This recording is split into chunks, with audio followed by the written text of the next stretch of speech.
ಅನಂತಾಯ ಗುಣರಾಶಯೇ ಹೃದಯಾಯ ಶುದ್ಧವಿದ್ಯಾಯ ಮಧ್ವಾಯ ಚ ನಮೋ ನಮಃ. ವಿಷ್ಣುತೀರ್ಥ ಕಲ್ಪವೃಕ್ಷೋ ವಿಷ್ಣುತೀರ್ಥಶ್ಚ ಕಾಮಧುಕ್ ಚಿಂತಾಮಣಿರ ವಿಷ್ಣುತೀರ್ಥೋ ಯತೀಂದ್ರಃ ಸರ್ವಕಾಮದಃ. ಶ್ರೀ ಗುರುಭ್ಯೋ ನಮಃ.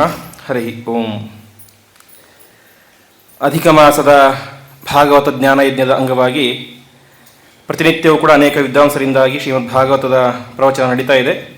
ಅದರ ಅಂಗವಾಗಿ ಇವತ್ತಿನಿಂದಾಗಿ 3 ದಿವಸಗಳ ಕಾಲ ಭಾಗವತದ ಸಪ್ತಮ ಸ್ಕಂದದ ಪ್ರವಚನ ಎಂಬುದು ಪ್ರಾರಂಭ ಆಗಲಿದೆ.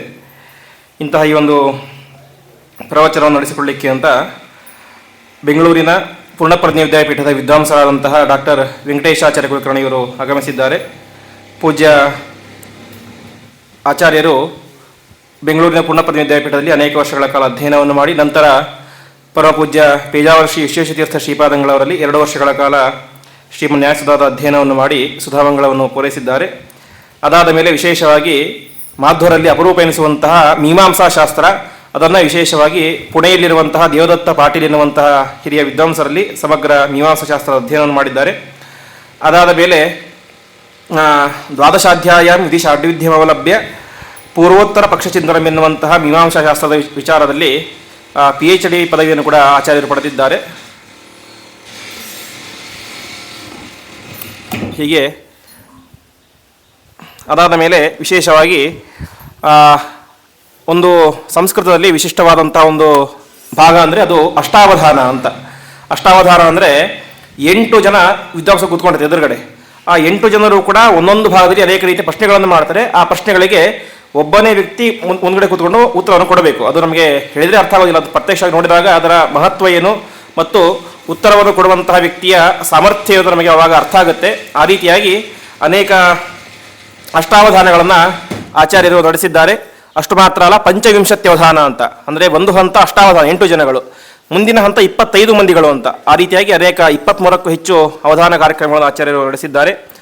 ಇಂತಹ ಆಚಾರ್ಯರಿಗೆ ಅಷ್ಟಾವಧಾನಿ ಎನ್ನುವಂಥ ಪ್ರಶಸ್ತಿ ಕೂಡ ಸಿಕ್ಕಿದೆ. ಅದಾದ ಮೇಲೆ ಪಲಿಮಾರು ಶ್ರೀಪಾದಂಗಳವರಿಂದಾಗಿ ಅವಧಾನ ವಿಚಕ್ಷಣ ಮತ್ತು ಕಂಚಿ ಕಾಮಕೋಟಿ ಪೀಠದಿಂದಾಗಿ ಮೀಮಾಂಸಾ ರತ್ನ ಎನ್ನುವಂಥ ಪ್ರಶಸ್ತಿ ಮತ್ತು ತಿರುಪತಿಯ ರಾಷ್ಟ್ರೀಯ ಸಂಸ್ಕೃತ ವಿದ್ಯಾಪೀಠದಿಂದಾಗಿ ವೇದಾಂತ ವಿಪಶ್ಚಿತ್ ಎನ್ನುವಂಥ ಪ್ರಶಸ್ತಿ ಮತ್ತು ಕರ್ನಾಟಕ ಸಂಸ್ಕೃತ ವಿದ್ಯಾಲಯದಿಂದಾಗಿ ಡಾಕ್ಟರ್ ಹಿರಿಯರ ಪುರಸ್ಕಾರ ಮತ್ತು ಭಂಡಾರಕಿರಿ ಮಠದಿಂದಾಗಿ ವಿದ್ಯಾರತ್ನ ತಿಲಕ ಅಂತ ಹೀಗೆ 10 ಹಲವಾರು ಪ್ರಶಸ್ತಿಗಳು ಆಚಾರ್ಯರನ್ನು ಅರಸಿಕೊಂಡು ಬಂದಿವೆ.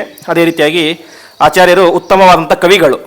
ಒಳ್ಳೆಯ ವೇದಾಂತ ಶಾಸ್ತ್ರದಲ್ಲಿ, ತರ್ಕಶಾಸ್ತ್ರದಲ್ಲಿ, ಮೀಮಾಂಸಾಶಾಸ್ತ್ರದಲ್ಲಿ ಯಾವ ರೀತಿಯಾಗಿ ಪಾಂಡಿತ್ಯ ಇದೆಯೋ ಅದೇ ರೀತಿಯಾಗಿ ಒಳ್ಳೆ ಅಲಂಕಾರ ಶಾಸ್ತ್ರದಲ್ಲೂ ಕೂಡ ಉತ್ತಮವಾದಂಥ ಪ್ರಾವೀಣ್ಯವನ್ನು ಆಚಾರ್ಯರು ಸಂಪಾದನೆ ಮಾಡಿದ್ದಾರೆ. ಹಾಗೆ ಅನೇಕ ಕೃತಿಗಳನ್ನು, ವಿಶೇಷವಾಗಿ ನಾಟಕಗಳನ್ನು ಬರೆದಿದ್ದಾರೆ ಆಚಾರ್ಯ. ಸಂಸ್ಕೃತದಲ್ಲಿ ಪ್ರಮಧ್ವರಾವರಣಂ ಅಂತ, ಜಯ ವೈಜಯಂತಿ ಅಂತ ನಾಟಕಗಳು, ಅದೇ ರೀತಿಯಾಗಿ ಜಯಾರ್ಯ ವಿಜಯ, ಉಪಸತ್ತಿ, ಅಭಿಮನ್ಯು ಮನ್ಯು, ನವದಮಯಂತಿ ಎಂ, ಪದತರಂಗಿಣಿ, ಬಾಲವೈಭವಂ, ವಾನರ ಮಾರ್ಗಣಂ ಅಂತ ಅನೇಕ ನಾಟಕಗಳು. ಅದೇ ರೀತಿಯಾಗಿ ಸೋಮನಾಥ ಕವಿಯ ವ್ಯಾಸಯೋಗಿ ಚರಿತಂ ಅಂತ ವ್ಯಾಸರಾಜರ ಬಗ್ಗೆ ಒಂದು ಅಪೂರ್ವವಾದಂಥ ಸಂಸ್ಕೃತ ಕೃತಿ, ಅದರ ಕನ್ನಡ ಅನುವಾದವನ್ನು ಕೂಡ ಆಚಾರ್ಯರು ಮಾಡಿದ್ದಾರೆ. ಆಮೇಲೆ ಮೀಮಾಂಸಾ ಶಾಸ್ತ್ರದ ಬಗ್ಗೆ ಗುರುಸಮ್ಮತ ಪದಾರ್ಥ ಕುಮಾರಿರ ಮತೋಪನಾಶ್ಚಯ ಎಂಬುದಾಗಿ ಕೃತಿಯನ್ನು ರಚನೆ ಮಾಡಿದ್ದಾರೆ.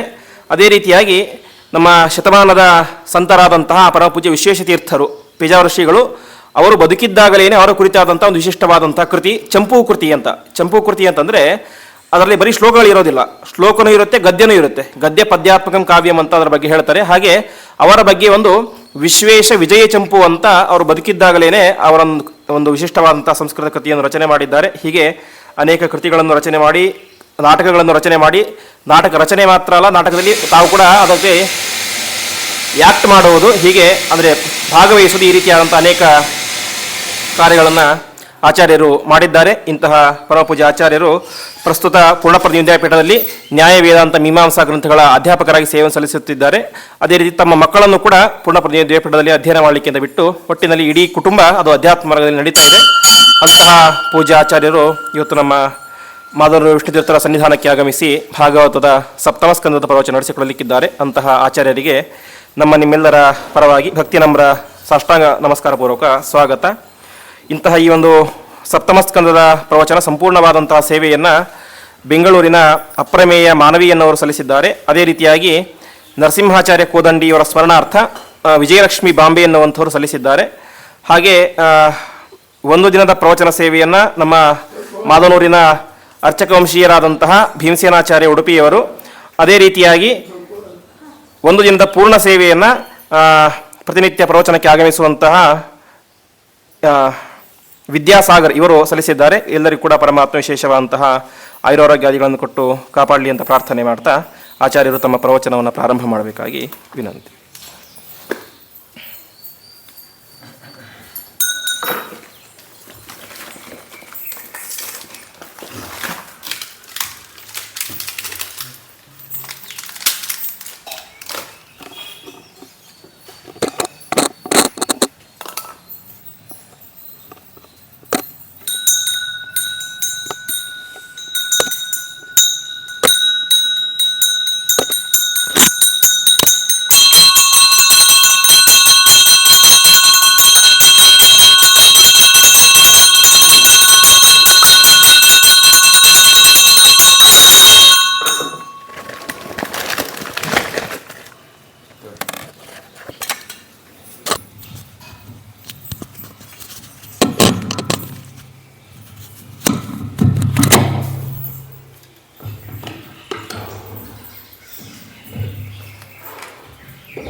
ಶ್ರೀಗುರುಭ್ಯೋ ನಮಃ.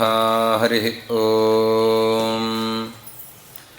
ಸುಮತಿಭಿರನುಮೇಯಂ ಶುಭ್ರಕಾಯಂ ಸಖಾಯಂ ಸುಖಮಯಮನಪಾಯಂ ಮುಕ್ತ್ಯುಪಾಯಂ ವಿಮಾಯಂ ನೃಹಯಮಹಮಮೇಯಂ ಧ್ಯೇಯಮಾಮ್ನಾಯಗೇಯಂ ಸದಯಮಸದಜೇಯಂ ಶ್ರೀಸಹಾಯಂ ಭಜೇಯಂ. ವೇದವ್ಯಾಸಗುಣಾವಾಸವಿದ್ಯಾಧೀಶಸತಾಂ ವಶ ಮಾಂ ನಿರಾಶಂ ಗತಕ್ಲೇಶಂ ಕುರುವನಾಶಂ ಹರೇ ನಿಶಂ. ವಿದ್ವದಾದ್ಯಃ ಸಮಧ್ವೋದ್ಯ ಪ್ರೋದ್ಯತ್ಪ್ರದ್ಯೋತನದ್ಯುತಿಃ ಹೃದ್ಯೋ ನವದ್ಯೋ ಬುದ್ಧಿಂ ಮೇ ದದ್ಯಾಚ್ಛುದ್ಧಪ್ರಸಿದ್ಧಿಮಾನ್. ಕಾಮಧೇನುರ್ಯಥಾ ಪೂರ್ವಂ ಸರ್ವಾಭೀಷ್ಟಫಲಪ್ರದಾ ತಥಾ ಕಲೌ ವಾದಿರಾಜಶ್ರೀಪಾದೋಭೀಷ್ಟದಃ ಸತಾಂ. ಯಸ್ವಾನುಭಾವಮಖಿಲಶ್ರುತಿಸಾರಮೇಕಮಧ್ಯಾತ್ಮದೀಪಮತಿತಿತೀರ್ಷತಾಂ ತಮೋಂಧಂ ಸಂಸಾರಿಣಾಂ ಕರುಣಯಾಃ ಪುರಾಣಗುಹ್ಯಂ ತಂ ವ್ಯಾಸಸೂನುಮುಪಯಾಮಿ ಗುರುಂ ಮುನೀನಾಂ. ವಿಷ್ಣುತೀರ್ಥಃ ಕಲ್ಪವೃಕ್ಷೋ ವಿಷ್ಣುತೀರ್ಥಶ್ಚ ಕಾಮಧುಕ್ ಚಿಂತಾಮಣಿರ್ವಿಷ್ಣುತೀರ್ಥೋ ಯತೀಂದ್ರಃ ಸರ್ವಕಾಮದಃ. ದುರ್ವಾದಿಧ್ವಾಂತರವಯೇ ವೈಷ್ಣವೇಂದೀವರೇಂದವೇ ಶ್ರೀರಾಘವೇಂದ್ರಗುರವೇ ನಮೋऽತ್ಯಂತದಯಾಲವೇ. ಪಾತ್ರೇ ಧಾತ್ರೇ ಮನಸ್ಥಾತ್ರೇ ವಿದ್ಯಾದಾತ್ರೇ ಸದೈವ ಮೇ ಪಿತ್ರೇ ಮಾತ್ರೇ ಚ ಮಿತ್ರಾಯ ವಿಶ್ವೇಶಗುರವೇ ನತಿಃ. ಶ್ರೀಮನ್ಮಧ್ವಮಹಾಚಾರ್ಯಪದಪದ್ಮೈಕಸದ್ಮನಾಂ ಅಣೂನಾಂ ಮಹತಾಂಚಾಪಿ ಭವತಾತ್ ಕರುಣಾಮಯಿ. ಹರಿ ಓಂ. ನಮಃ ಪರಸ್ಮೈ ಪುರುಷಾಯ ಭೂಯಸೇ ಸದುದ್ಭವಸ್ಥಾನನಿರೋಧಲೀಲಯಾ ಗೃಹೀತಶಕ್ತಿತ್ರಿತಯಾಯ ದೇಹಿನಾಮಂತರ್ಧ್ರುವಾಯಾನುಪಲಭ್ಯವರ್ತ್ಮನೆ. ಭೂಯೋ ನಮಃ ಸದ್ವೃಜಿನಚ್ಛಿದೆ ಸತಾಮಸಂಭವಾಯಾಖಿಲಸತ್ವಮೂರ್ತಯೇ. ಪುಂಸಾಂ ಪುನಃ ಪಾರಮಹಂಸ್ಯ ಆಶ್ರಮೇ ವ್ಯವಸ್ಥಿತಾನಾಂ ಅನುಮೃಗ್ಯದಾಶುಷೇ. ಸ್ವಸ್ತ್ಯಸ್ತು ಸತಾಮಶೇಷ ಸನ್ಮಂಗಲಾನಿ ಭವಂತು.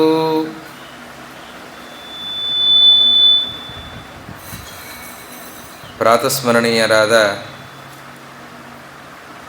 ಅವಧೂತ ಶಿರೋಮಣಿಗಳು ವಿಷ್ಣುತೀರ್ಥಾಚಾರ್ಯರ ಸನ್ನಿಧಾನದಲ್ಲಿ ನಾವು ಇವತ್ತು ಸೇರಿದ್ದೇವೆ. ಇದು ದೊಡ್ಡ ಸೌಭಾಗ್ಯ ಅಂತ ನಾನು ಭಾವಿಸ್ತೇನೆ. ಸಪ್ತಮ ಸ್ಕಂಧದ ಚಿಂತನೆಯನ್ನು ಅಧಿಕ ಮಾಸ ಪ್ರಯುಕ್ತವಾಗಿ ನಡೀತಾ ಇರುವ ಉಪನ್ಯಾಸ ಮಾಲಿಕೆಯಲ್ಲಿ ಸಪ್ತಮ ಸ್ಕಂಧದ ಭಾಗದ ಚಿಂತನೆ ನನಗೆ ಈ 3 ದಿವಸಗಳಲ್ಲಿ ಬಂದಿರುವಂತಹ ವಿಷಯವಾಗಿದೆ. ಅದರಲ್ಲಿ ಸಪ್ತಮ ಸ್ಕಂಧದಲ್ಲಿ ಭಾಗವತ ಕ್ರಮದಲ್ಲಿ ಪ್ರಹ್ಲಾದರಾಜರ ಚರಿತ್ರೆ, ಉಪದೇಶ, ನರಸಿಂಹ ಪ್ರಾದುರ್ಭಾವ ಈ ಕಥಾಭಾಗದ ಚಿಂತನೆಯನ್ನು ಸಂಜೆ 3 ದಿವಸಗಳಲ್ಲಿ ಮಾಡೋಣ. ಇದರಲ್ಲಿ 2 ಭಾಗ ಇದೆ. ಸಪ್ತಮ ಸ್ಕಂಧದಲ್ಲಿ 2 ಭಾಗ ಇದೆ, ಪೂರ್ವಾರ್ಧ ಮತ್ತು ಉತ್ತರಾರ್ಧ. ಪೂರ್ವಾರ್ಧದಲ್ಲಿ ಪ್ರಹ್ಲಾದರಾಜರ ಚರಿತ್ರೆ, ನರಸಿಂಹದೇವರ ಪ್ರಾದುರ್ಭಾವ ಇದು ಭಾಗ ಇದೆ. ಉತ್ತರಾರ್ಧದಲ್ಲಿ ಈ ಧರ್ಮರಾಜನಿಗೆ ನಾರದರು ಮಾಡುವಂತಹ ಉಪದೇಶದ ಭಾಗ ಇದೆ.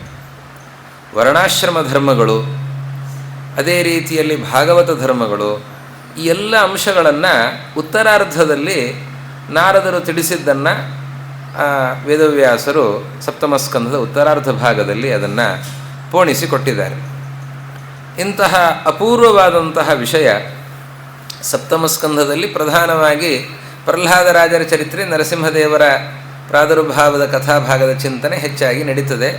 ಮುಂದಿನ ಕಥಾಭಾಗದ ಚಿಂತನೆ ಹೆಚ್ಚು ನಡೆಯೋದಿಲ್ಲ.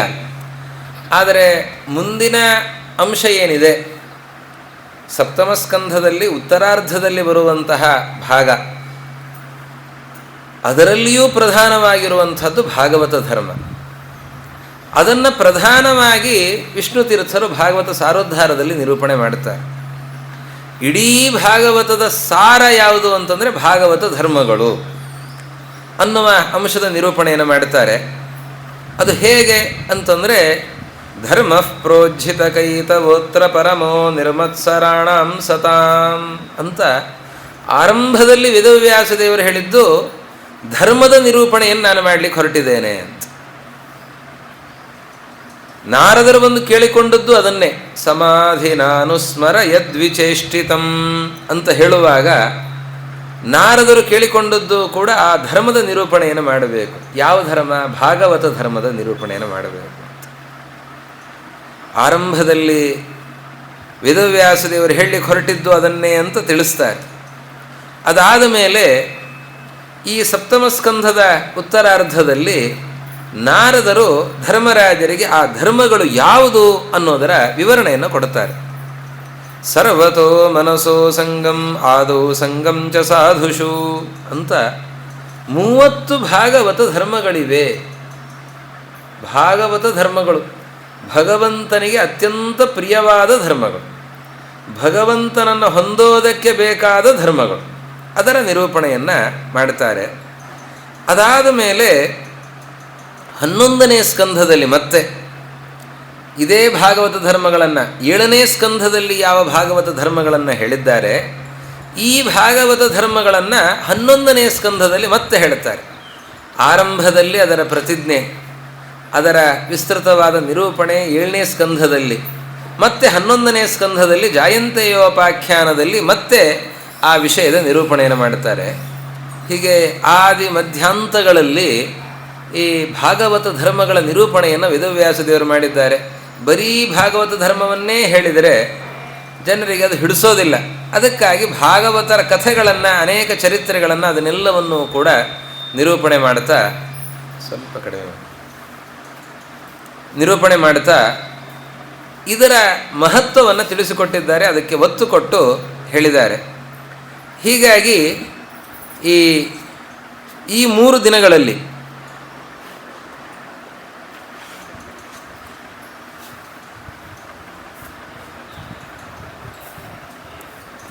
ಬೆಳಗ್ಗಿನ ಈ ಸಂದರ್ಭದಲ್ಲಿ ಈ ಭಾಗವತ ಧರ್ಮಗಳ ನಿರೂಪಣೆಯನ್ನು ವಿಷ್ಣು ತೀರ್ಥರು ತಮ್ಮ ಭಾಗವತ ಸಾರೋದ್ಧಾರದಲ್ಲಿ ಏನು ತಿಳಿಸಿದ್ದಾರೆ ಅದರ ಚಿಂತನೆಯನ್ನು ಬೆಳಗ್ಗಿನ ಸಂದರ್ಭದಲ್ಲಿ ನೋಡೋಣ. ನಾರದರ ಉಪದೇಶದ ಭಾಗವನ್ನು ಬೆಳಿಗ್ಗೆಯ ಸನ್ನಿವೇಶದಲ್ಲಿ ನೋಡೋಣ.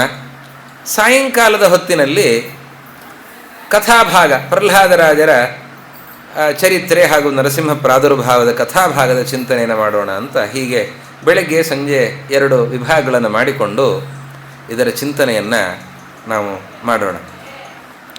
ಭಾಗವತ ಧರ್ಮ ಇದು ಇಡೀ ಭಾಗವತದ ಸಾರ.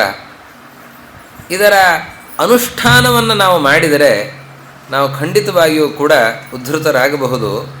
ಇದು ವಿದ್ಯಾವತಾಂ ಭಾಗವತೆ ಪರೀಕ್ಷಾ ಅಂತ ಹೇಳ್ತಾರಲ್ಲ, ಅದು ಭಾಗವತೆ ಪರೀಕ್ಷಾ ಅಂತಂದರೆ ಇದು. ಇವನು ವಿದ್ಯಾವಂತ ಹೌದೋ ಅಲ್ಲೋ ಅಂತ ಪರೀಕ್ಷೆ ಮಾಡೋದು ಯಾವುದರಲ್ಲಿ ಅಂತಂದರೆ ಭಾಗವತದಲ್ಲಿ ಅಂತ.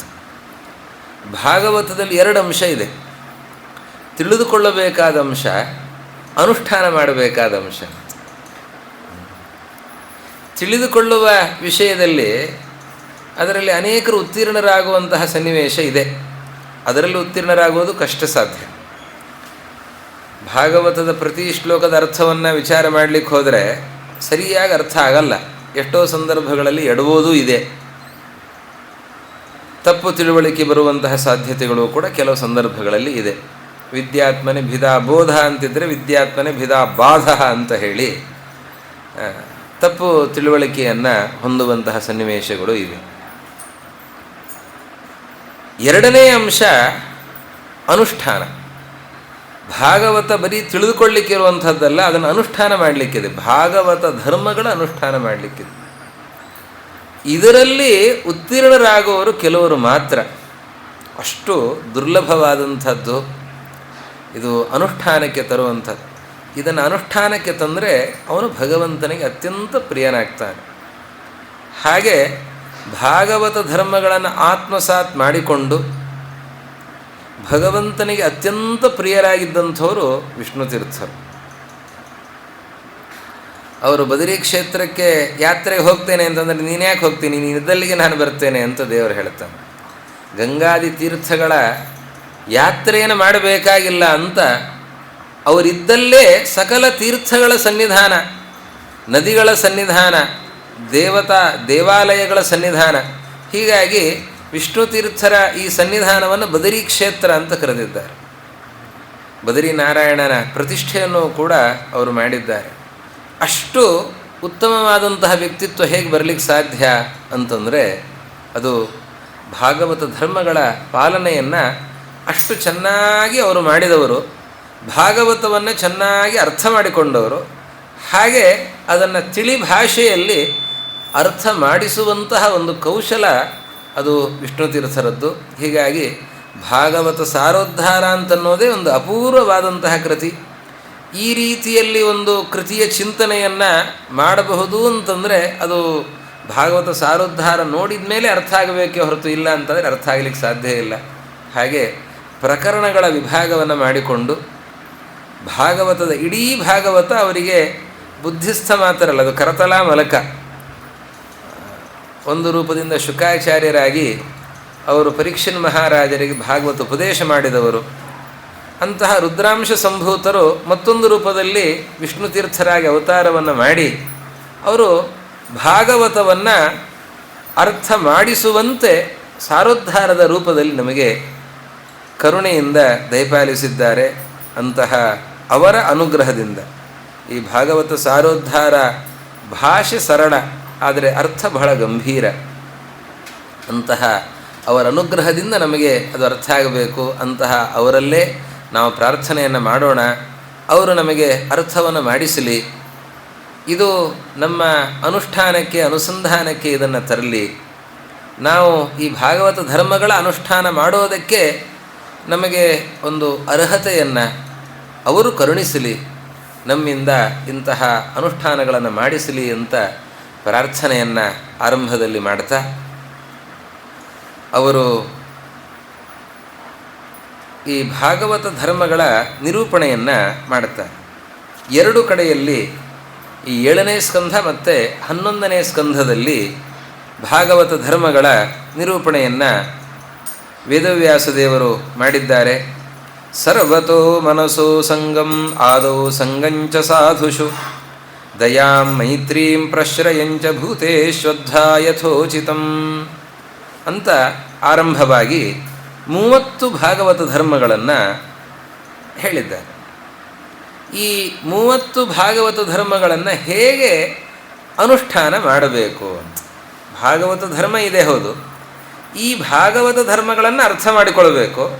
ಈ ಎಲ್ಲ ಭಾಗವತ ಧರ್ಮಗಳನ್ನು ಹೇಗೆ ಅನುಷ್ಠಾನಕ್ಕೆ ತರಬೇಕು ಅಂತನ್ನುವಾಗ ಅಮಾಯಯಾನುವೃತ್ಯ ಚ ತುಷ್ಯೇದ್ ಆತ್ಮಾತ್ಮದೋ ಹರಿಹಿ. ಆತ್ಮ ಆತ್ಮಾತ್ಮದ ಹರಿಹಿ ಅಮಾಯಯ ಅನುವೃತ್ಯ ತುಷ್ಯೇತ್. ವೇದವ್ಯಾಸರು ಹೇಳ್ತಾರೆ, ಭಗವಂತ ಸಂತುಷ್ಟನಾಗ್ತಾನೆ. ಹೇಗೆ? ಅನುವೃತ್ಯ. ಅನುವೃತ್ತಿ ಅಂತಂದರೆ ಭಕ್ತಿ. ಭಕ್ತಿಯಿಂದ ಸಂತುಷ್ಟನಾಗ್ತಾನೆ. ಆ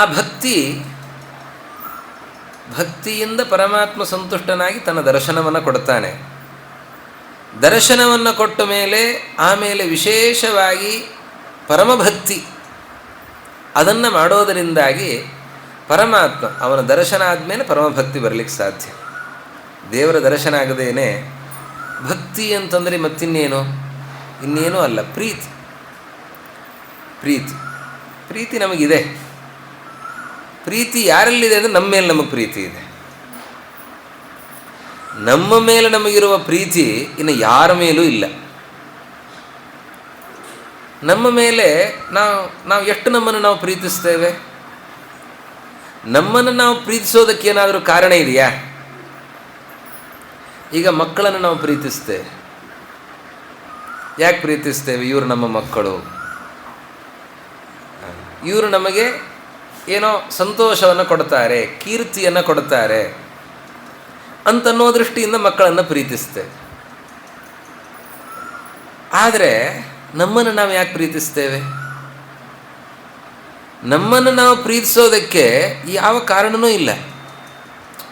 ಈಗ ನೋಡಿ, ಮಗ ಕೀರ್ತಿಯನ್ನು ಕೊಟ್ಟರೆ ಅಪ್ಪನಿಗೆ ಸಂತೋಷ, ಅಪಕೀರ್ತಿಯನ್ನು ಕೊಟ್ಟರೆ ಅಪ್ಪನಿಗೆ ದುಃಖ ಆಗುತ್ತೋ ಇಲ್ಲ, ಅಮ್ಮನಿಗೆ ದುಃಖ ಆಗುತ್ತೋ ಇಲ್ಲ. ಅಂಗರಾಜನಿಗೆ ಮಗ ಅಪಕೀರ್ತಿಯನ್ನು ಕೊಡ್ತಾ ಇದ್ದಾನೆ ಅಂತ ಎಷ್ಟರ ಮಟ್ಟಿಗೆ ದುಃಖ ಆಯಿತು ಅಂದರೆ ರಾಜ್ಯವನ್ನು ಬಿಟ್ಟು ಹೋಗಿಬಿಟ್ಟ. ಅಂಗರಾಜನಿಗೆ ಒಬ್ಬ ಮಗ ಇದ್ದ, ಯಾಗವನ್ನು ಮಾಡಿದ ಮೇಲೆ ಹುಟ್ಟಿದವನು, ವೇನ ಅಂತ ಅವನ ಹೆಸರು. ಭಾರೀ ದುಷ್ಟ, ಮಕ್ಕಳನ್ನೆಲ್ಲ ಹಿಂಸೆ ಮಾಡ್ತಾ ಇದ್ದ. ಆ ಊರಿನವರೆಲ್ಲ, ರಾಜ್ಯದವರೆಲ್ಲ ಬಂದು ಅವನ ಹತ್ರ ಹೇಳ್ತಾ ಇದ್ರು, ನಿನ್ನ ಮಗ ದುಷ್ಟ, ನಿನ್ನ ಮಗ ದುಷ್ಟ, ಕೆಟ್ಟವ. ನಮ್ಮ ಮಕ್ಕಳನ್ನೆಲ್ಲ ಪಶುಮಾರಂ ಅಮೀಮರತ್, ಈ ಕಟುಕರು ಪಶುಗಳನ್ನು ಕೊಲ್ತಾರಲ್ಲ ಆ ರೀತಿಯಲ್ಲಿ ಚಿತ್ರಹಿಂಸೆ ಕೊಟ್ಟು ಕೊಲ್ತಾ ಇದ್ನಂತವನು. ಇದನ್ನು ಕೇಳಿ ತಡ್ಕೊಳ್ಳಿಕ್ಕಾಗದೇನೆ ಅಂಗರಾಜ ರಾಜ್ಯ ಬಿಟ್ಟೇ ಹೊರಟು ಹೋದ. ಅಂದರೆ ಇನ್ನೊಬ್ಬರನ್ನು ಪ್ರೀತಿಸುವಾಗ ಅದಕ್ಕೊಂದು ನಿಮಿತ್ತ ಇರ್ತದೆ. ಆ ನಿಮಿತ್ತದಿಂದ ಅವರನ್ನು ನಾವು ಪ್ರೀತಿಸ್ತೇವೆ. ಆದರೆ ನಮ್ಮನ್ನು ನಾವು ಪ್ರೀತಿಸುವಾಗ ನಮಗೆ ಹೆಂಡತಿ ಮೇಲೆ ಪ್ರೀತಿ ಇದೆ, ಹೆಂಡತಿಗೆ ಗಂಡನ ಮೇಲೆ ಪ್ರೀತಿ ಇದೆ, ತಂದೆ ತಾಯಂದಿರಿಗೆ ಮಕ್ಕಳ ಮೇಲೆ ಪ್ರೀತಿ ಇದೆ, ಸ್ನೇಹಿತರ ಮೇಲೆ ಪ್ರೀತಿ ಇದೆ, ಜೊತೆಯಲ್ಲಿ ಭೌತಿಕ ವಸ್ತುಗಳಲ್ಲಿ ಪ್ರೀತಿ ಇದೆ. ಮನೆ, ಹಣ, ಮೊಬೈಲ್, ಎಲ್ಲದಕ್ಕಿಂತ ಮಿಗಿಲಾದ ಪ್ರೀತಿ. ಅದರ ಮೇಲಿರೋ ಪ್ರೀತಿ ಯಾವುದರ ಮೇಲೂ ಇಲ್ಲ. ಉಳಿದದನ್ನೆಲ್ಲ ಬಿಡಬಹುದು, ಅದನ್ನು ಬಿಟ್ಟಿರ್ಲಿಕ್ಕೆ ಆಗೋದೇ ಇಲ್ಲ, ಅಂಥ ಪ್ರೀತಿ. ಇದೆಲ್ಲ ಭೌತಿಕ ವಸ್ತುಗಳು ಹಾಗೂ ವ್ಯಕ್ತಿಗಳು, ಇದರ ಮೇಲೆ ಪ್ರೀತಿ ಇದೆ. ಇದೆಲ್ಲದಕ್ಕಿಂತಲೂ ಹೆಚ್ಚಿನ ಪ್ರೀತಿ ಇರೋದು ನಮಗೆ ನಮ್ಮ ಮೇಲೆ. ನಮ್ಮ ಮೇಲೆ ನಮಗೇನು ಪ್ರೀತಿ ಇದೆ, ಈ ಪ್ರೀತಿಗಿಂತಲೂ ಕೂಡ ದೇವರ ಮೇಲೆ ಹೆಚ್ಚಿನ ಪ್ರೀತಿ ಇರಬೇಕು. ಸಾಧ್ಯ ಇದೆಯಾ? ಅದಾಗಬೇಕು. ಅದನ್ನು ಭಕ್ತಿ ಅಂತ ಕರೆಯೋದು. ಪ್ರೀತಿಯೇ ಭಕ್ತಿ ಅಂದರೆ ಮತ್ತಿನ್ನೇನೂ ಅಲ್ಲ, ಪ್ರೀತಿಯೇ. ಆ ಪ್ರೀತಿ ಅದು ಎಷ್ಟರ ಮಟ್ಟಿಗಿರಬೇಕು ಅಂತಂದರೆ, ನಮಗಿಂತ ನಮಗೆ ದೊಡ್ಡವರು ಯಾರಿದ್ದಾರೆ, ಅವರು ಯಾರೇ ಆಗಿರಲಿ, ದೊಡ್ಡವರು, ಹಿರಿಯರು. ಹಿರಿಯರು ಅಂತಂದರೆ ಭೌತಿಕವಾಗಿ ಶರೀರದಿಂದ ಹಿರಿಯರು ಅಂತ ಅರ್ಥ ಅಲ್ಲ. ಜ್ಞಾನದಿಂದ ಯಾರು ವೃದ್ಧರಾಗಿದ್ದಾರೆ, ಜ್ಞಾನವೃದ್ಧರು, ಗುರುಗಳು, ಗುರುಸ್ಥಾನೀಯರು, ವಿದ್ಯೋಪದೇಶವನ್ನು ಮಾಡಿದ ಗುರುಗಳು, ಅವರ ಮೇಲೆ ನಮಗಿಂತ ಹೆಚ್ಚಿನ ಪ್ರೀತಿ ಇರಬೇಕು. ಆಮೇಲೆ ಅವರಿಗಿಂತ ಅವರ ಗುರುಗಳಲ್ಲಿ ಮಾತ್ರ ಅಲ್ಲ, ನಮಗೆ ಉಪದೇಶ ಮಾಡಬೇಕಾಗಿಲ್ಲ, ಗುರುಸ್ಥಾನೀಯರು ಯಾರಿದ್ದಾರೆ ಆ ಎಲ್ಲರಲ್ಲಿಯೂ ಕೂಡ ಕ್ರಮವಾಗಿ ತಾರತಮ್ಯಕ್ಕನುಗುಣವಾಗಿ ಹೆಚ್ಚೆಚ್ಚು ಭಕ್ತಿ ಇರಬೇಕು. ಆ ಎಲ್ಲ ವ್ಯಕ್ತಿಗಳಲ್ಲಿ ಭಕ್ತಿ ಇರೋದಕ್ಕಿಂತಲೂ ಕೂಡ ತತ್ವಾಭಿಮಾನಿ ದೇವತೆಗಳಿದ್ದಾರೆ ನೋಡಿ, ಅವರು ಉಪಕಾರ ಮಾಡ್ತಾ ಇದ್ದಾರೆ ನಮಗೆ, ಅದಕ್ಕಾದರೂ ಒಂದು ಭಕ್ತಿ ಇರಲಿ ಅಂತ. ಇವತ್ತು ನಾವು ಕಣ್ಣು ಇಷ್ಟೆಲ್ಲ ನೋಡ್ತಾ ಇದೆ. ನೋಡೋದಕ್ಕೆ ಕಾರಣ ಆ ಕಣ್ಣಿನೊಳಗಿರುವಂತಹ ದೇವತೆ. ಸೂರ್ಯ ಚಂದ್ರರು ನೆಲೆಸಿದ್ದು ನಮ್ಮ ಕಣ್ಣು, ಅದರಲ್ಲಿ ವಿಶೇಷವಾಗಿ ಸೂರ್ಯ ನೆಲೆಸಿದ್ದು ನಮ್ಮ ಕಣ್ಣು ಕಾಣುವಂತೆ ಮಾಡುತ್ತಾ ಇದ್ದಾರೆ. ದಿಗ್ದೇವತೆಗಳು ಕಿವಿಯಲ್ಲಿ ನೆಲೆಸಿದ್ದು ಕಿವಿ ಕೇಳುವಂತೆ ಮಾಡ್ತಾ ಇದ್ದಾರೆ. ಆಮೇಲೆ ಮೂಗಿಗೆ ಅಭಿಮಾನಿಯಾದಂತಹ ದೇವತೆಗಳು, ಅಶ್ವಿನಿ ದೇವತೆಗಳು ಗಂಧ ಅಘ್ರಾಣನೆ ಮಾಡುವಂತೆ ಮಾಡುತ್ತಾ ಇದ್ದಾರೆ. ಹೀಗೆ ಆ ತತ್ವಾಭಿಮಾನಿ ದೇವತೆಗಳೇನಿದ್ದಾರೆ, ದಿನನಿತ್ಯ ಅವರು ಸ್ಮರಣೆ ಆದರೂ ಮಾಡಬೇಕು. ನಾವು ಕೃತಜ್ಞತೆಯನ್ನು ಮಾಡಬೇಕು. ಎಷ್ಟು ಭಕ್ತಿ ಇರಬೇಕು ಅಂದರೆ ನಮಗೆ ನಮ್ಮ ಮೇಲಿರುವಂತಹ ಪ್ರೀತಿಗಿಂತ, ನಮ್ಮ ಮೇಲಿನವರ ಮೇಲಿರುವಂತಹ ಪ್ರೀತಿಗಿಂತ ಆ ತತ್ವಾಭಿಮಾನಿ ದೇವತೆಗಳಲ್ಲಿ ಒಬ್ಬೊಬ್ಬರಲ್ಲಿಯೂ ಕೂಡ ಹೆಚ್ಚೆಚ್ಚು ಭಕ್ತಿ ನಮಗಿರಬೇಕು. ಅದೆಲ್ಲದಕ್ಕಿಂತಲೂ ಮಿಗಿಲಾಗಿ ಮನೋಭಿಮಾನಿಗಳಾದಂತಹ ಮಹರುದ್ರ ದೇವರಲ್ಲಿ ನಮಗೆ ಭಕ್ತಿ ಇರಬೇಕು. ಆ ಮಹರುದ್ರ ದೇವರು ಮನಃಪ್ರೇರಕರಾದ್ದರಿಂದಲೇ ಈ ಇಂದ್ರಿಯಗಳು ಕೆಲಸ ಮಾಡಬೇಕು ಅಂತಾದರೂ ಮನಸ್ಸಿನ ವ್ಯಾಪಾರ ಇದೆ. ಆ ಇಂದ್ರಿಯಗಳ ವ್ಯಾಪಾರ ಇಲ್ಲದೇ ಇದ್ದರೂ ಮನಸ್ಸಿನ ವ್ಯಾಪಾರ ಇದೆ. ಕನಸು ಕಾಣಬೇಕು ಅಂದರೆ ಮನಸ್ಸಿನ ವ್ಯಾಪಾರ ಇದೆ. ಹೀಗಾಗಿ ಮನೋಭಿಮಾನಿಗಳ ವ್ಯಾಪಾರ ಇದೆಲ್ಲದಕ್ಕಿಂತಲೂ ಹೆಚ್ಚಾಗಿದೆ. ಅದಕ್ಕಿಂತಲೂ ಹೆಚ್ಚಾಗಿ ಸರಸ್ವತಿ ಭಾರತೀಯರು, ಅದಕ್ಕಿಂತಲೂ ಮಿಗಿಲಾಗಿ ಬ್ರಹ್ಮವಾಯುಗಳು. ಆ ವಾಯುದೇವರ ವ್ಯಾಪಾರ ಎಷ್ಟು! ಉಸಿರಾಡಿಸ್ತಾ ಇದ್ದಾರೆ. ಒಂದು ಕ್ಷಣವೂ ಬಿಡಲಿಕ್ಕೆ ಸಾಧ್ಯ ಇಲ್ಲ. ಜೊತೆಯಲ್ಲಿ ಬರೀ ಉಸಿರಾಟ ಮಾತ್ರ ಅಲ್ಲ, ದೇಹದಲ್ಲಿ ನಾವು ತಿಂದ ಆಹಾರ ಪಚನ ಆಗಬೇಕು ಅಂತಂದರೆ ಪ್ರಾಣದೇವರ ವ್ಯಾಪಾರ. ಪಚನ ಆದದ್ದು ಸರಿಯಾಗಿ ಶರೀರದಿಂದ ವಿಸರ್ಜನೆ ಆಗಬೇಕು ಅಂದರೂ ಪ್ರಾಣದೇವರ ವ್ಯಾಪಾರ. ಅಪಾನ ರೂಪದಿಂದ ಮಲಮೂತ್ರಗಳ ವಿಸರ್ಜನೆಯನ್ನು ಮಾಡಿಸಲಿಲ್ಲ ಅಂತ ಆದರೆ ನಮ್ಮ ಗತಿ ಏನು? ಹೀಗಾಗಿ ಅವರ ವ್ಯಾಪಾರ ಇಲ್ಲದೇನೆ ನಮ್ಮ ಶರೀರದ ಯಾವ ಸ್ಥಿತಿಗತಿಯೂ ಕೂಡ ಇಲ್ಲ. ಅದೇ ರೀತಿಯಲ್ಲಿ ಶರೀರದಲ್ಲಿ ರಕ್ತ ಸಂಚಾರ ಆಗಲಿಲ್ಲ ಅಂತಾದರೆ ಗತಿ ಏನು?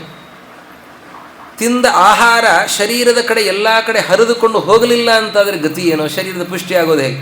ಹೊಟ್ಟೆ ಒಂದೇ ಬೆಳೆದು ಕೂತ್ಕೊಳ್ತದೆ, ಕೈಕಾಲೆಲ್ಲ ಸಣ್ಣ, ಹೊಟ್ಟೆ ದಪ್ಪ, ಕೈಕಾಲ ಸಣ್ಣ. ಹಾಗಾದರೆ ಗತಿ ಏನು?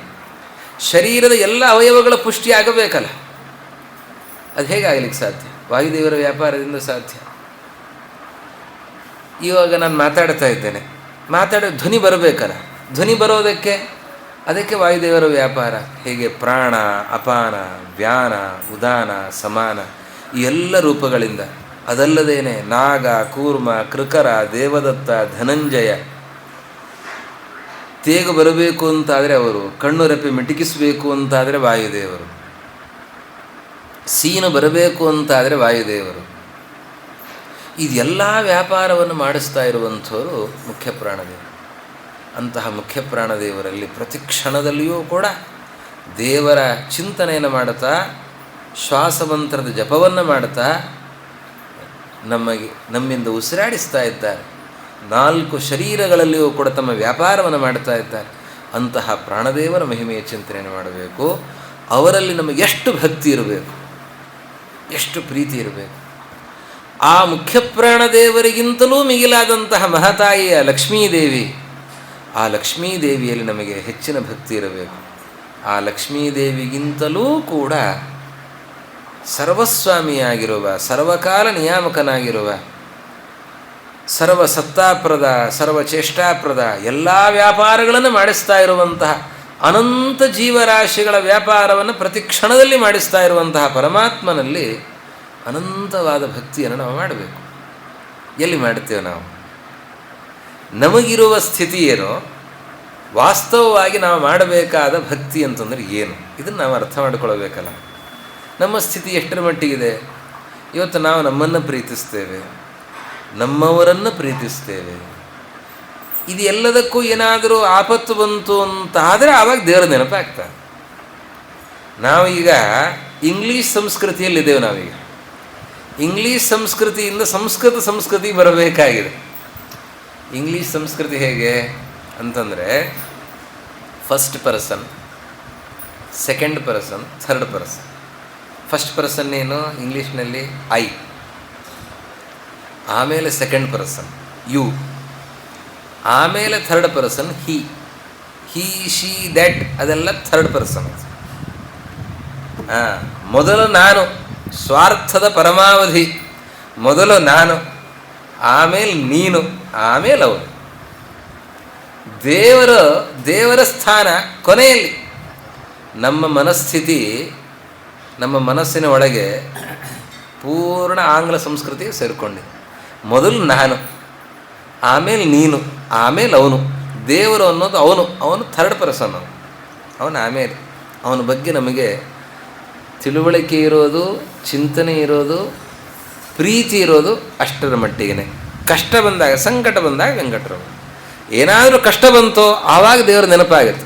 ಅಲ್ಲಿಯ ತನಕ ದೇವರ ನೆನಪೇ ಇರೋದಿಲ್ಲ, ದೇವರ ಚಿಂತನೆಯೇ ಇರೋದಿಲ್ಲ. ಅವನಲ್ಲಿ ಪ್ರೀತಿ ಅಂತ ಬಹಳ ದೂರ ಆಯಿತು. ಆದರೆ ಸಂಸ್ಕೃತದಲ್ಲಿ ಹೇಗಿದೆ ಹೇಳಿ?